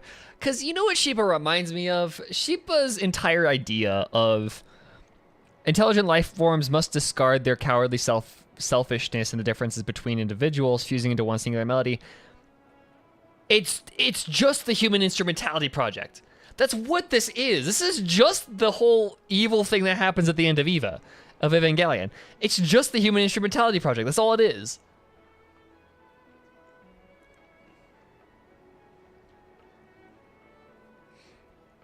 Because the Human Instrumentality Project was everybody shedding their AT fields, which is the thing that keeps people separated and, like, keeps people lonely. It's symbolized, like, it's the whole symbolism for why people are lonely and everything. But the Human Instrumentality Project was everybody sheds their AT fields and just becomes one in a very, very, very weird, like, loss of individuality.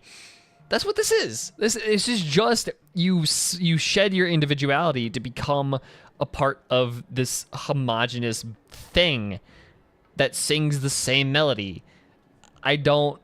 Yeah. Death is strong, help the weak, and a predict life with death. Life before death, strength before weakness.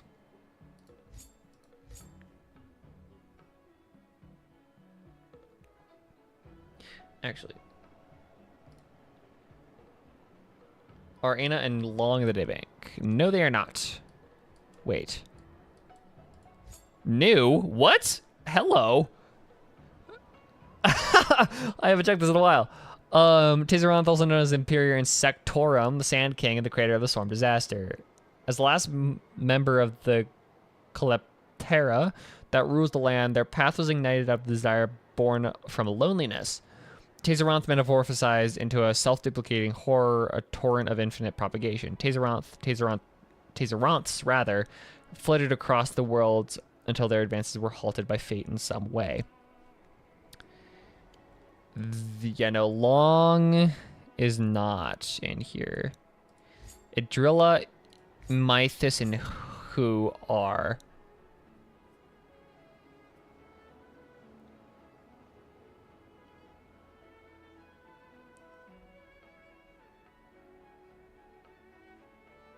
Thinking about a project is more like a construct of dreams to put civilization before humanity, and that's yeah, but that's less of what's going on, right? I feel like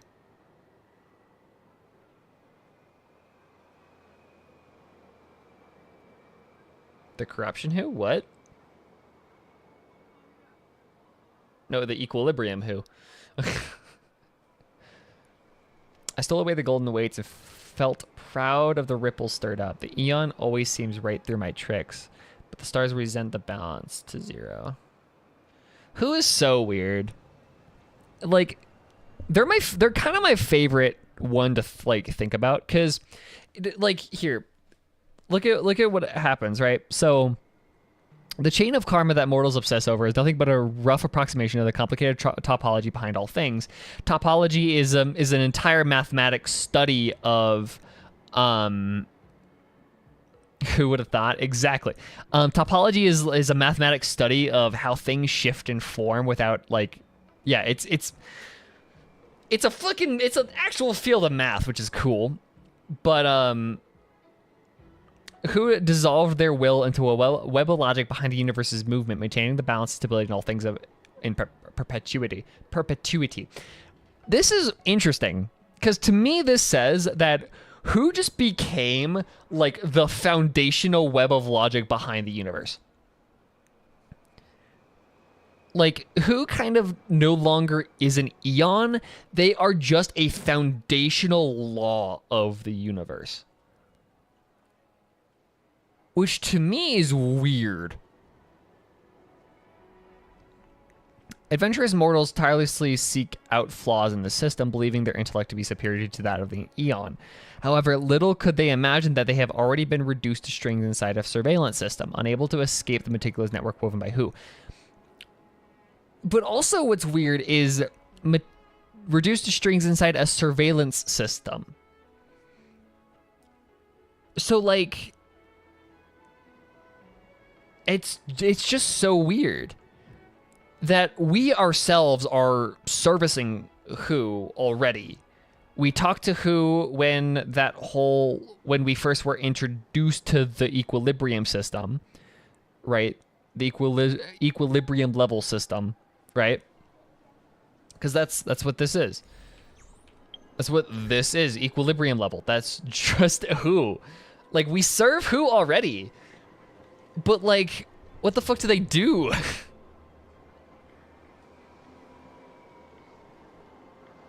Like, they became part of the imaginary tree? Yeah, that's what it sounds like to me. Is like they are a fundamental part of the imaginary tree. And that makes me very suspicious. Because we've already... I don't know.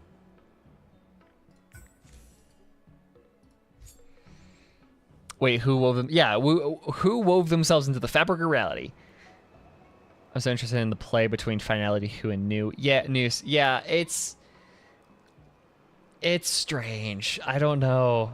Because, yeah, finality is also extremely central to how the universe works. Have you read that? I haven't. I've been meaning to. I had to go get dinner when you guys sent that in chat, and then I just never... Actually, let me do that. Where is it? It's here. HSR General. Alright, blah, blah, blah, pure faith.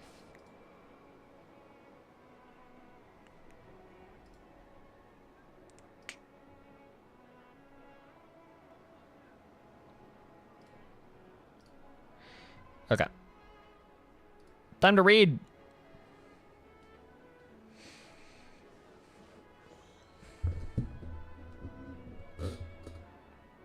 I wonder if the Aeona finality is the Kakuna finality. There are theories about that.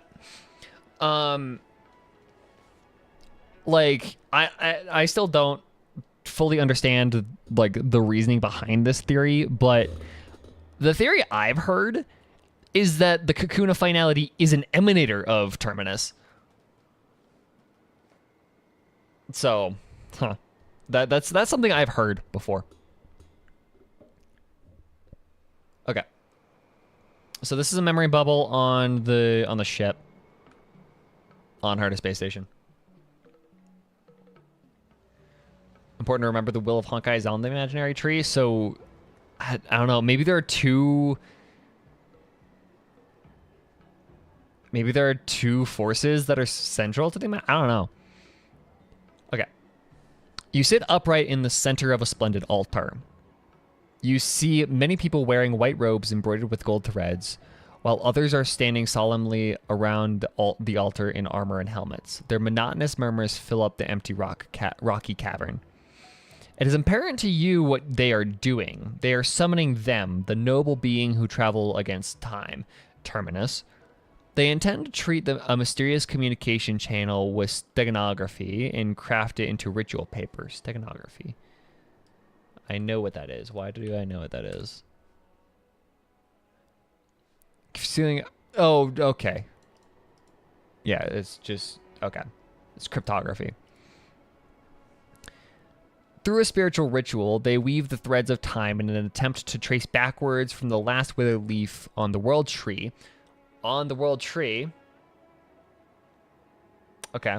So the imaginary tree. Last withered leaf on the world tree to the first bud in the beginning of everything. They firmly believe that by doing so, they will get to meet the noble being through the encounter though the encounter will be brief and fleeting.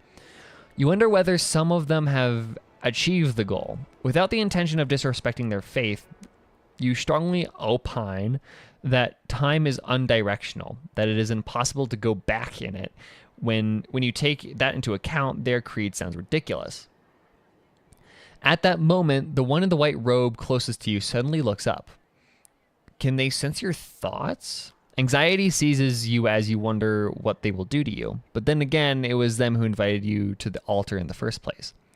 Could this be a crucial ritual that involves sacrifice? You tremble in fear and plead that for their mercy loudly, but you do not have a mouth. Now you really wish they could read your mind. What the fuck is going on? Okay. The person in the white robe walks up to you at a steady pace. Oh, please at least treat me humanely, you wail. You can almost make out the cold glint flickering underneath the person's robe. Help. Are there no laws in order here? You keep your eyes tightly shut. You hear the rustling sound of that annoying robe being dragged along the stone tiles and the muffled thump of a pair of bare feet landing on the ground. The sound gets closer, louder, and suddenly comes to an abrupt halt somewhere very close to you. Yet you only feel a warm sensation. You open your eyes to find the person pressing his forehead against your body. Tears are streaming down his face, which was obscured by the shadow of the hood. The monument is shaking. They have sensed us. An announcement at the top of his lungs. Soon after, sighs of relief come from the crowd. A surge of relief washes over you, too. It's great that people here are civilized, and no one will do anything bad to a pathetic stone. Okay.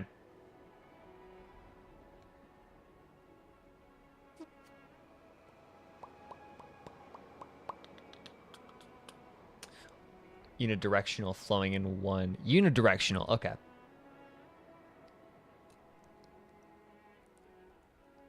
To understand more about how time works in the imaginary chair, we need to go into the auto arc. So, time is unidirectional then on the imaginary tree, which makes sense. But then also, wouldn't that mean that the finality just couldn't exist in the way that they say they are?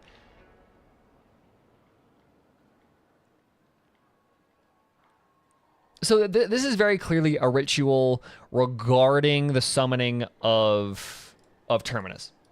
But it's not unchangeable. Okay. But that still doesn't change the fact that the finality just can't fucking exist in that sense. Because they're going backwards. They're going backwards. That makes it, by definition, either not unidirectional or, like, they can't exist. Like that. Even from the loading script, from the loading tip. Wait, hold on.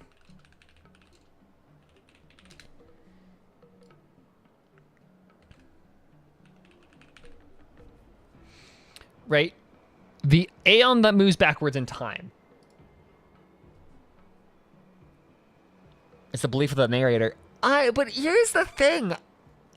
Yes, there's a whole idea of unreliable narration, but of all things to be unreliable, really? The loading screens? Like, if this were somebody, if this were like Welt saying, it's believed that the aeon of finality moves backwards in time. Okay, that's fine. That's fine, right? That's okay, sure. But this is literally a loading screen that says the aeon that moves backwards in time. Like, what the fuck? And it's stated next to the fact that and presides over the path of finality. This is not an unreliable narration place. This is not a place for narration to be unreliable.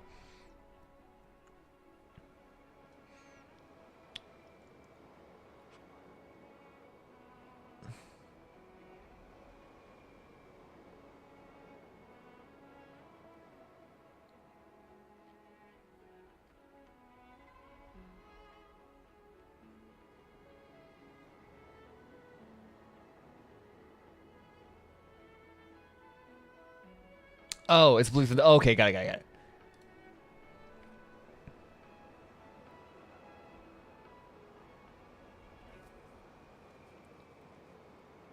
Tesla also said that time is unidirectional. But again, then that means that is Terminus just breaking that rule? Then? And how? That's weird.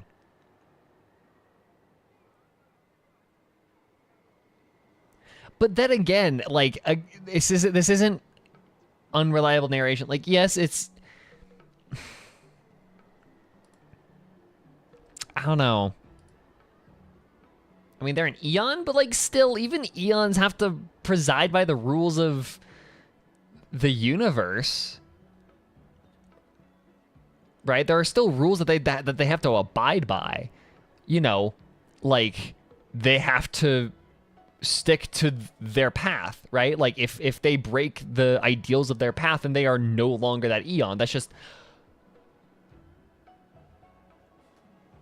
Yeah.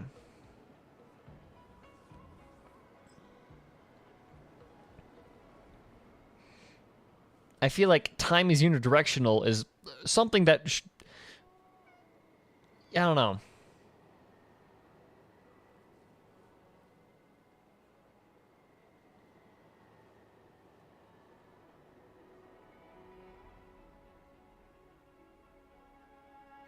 Hers to break the universe's rules. Maybe something can break the rules of the imaginary. Maybe. That would be incredible if they could. Or maybe Terminus is the one exception to the rule.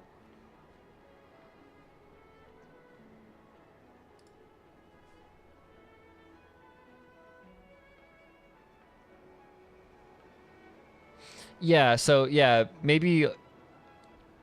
Huh. Yeah, maybe Terminus is just doing that. That's just like that's just a fact of how time works, is that there needs to be a Terminus there to break that.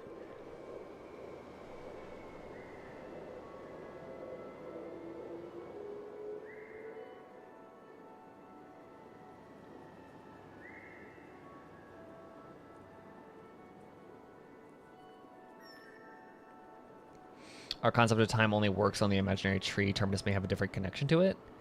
What do you mean? Like, Terminus comes from elsewhere? It isn't connected to the imaginary tree? I don't see that being possible.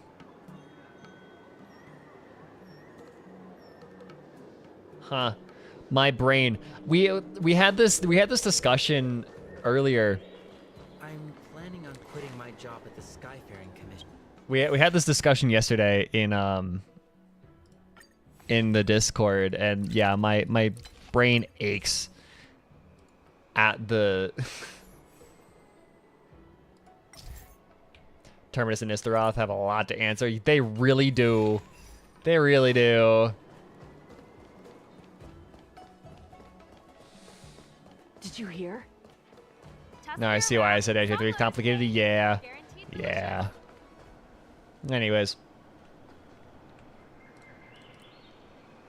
I'm getting a headache from this discussion. No, I'm fine. But I do need to wrap up for today. Let's not play Passion Pit and get copyright stricken. But yeah, that's about it for today. Yeah, thank you guys so much for tuning in. We will see. The thing that throws me off is where does Ouroboros play into it?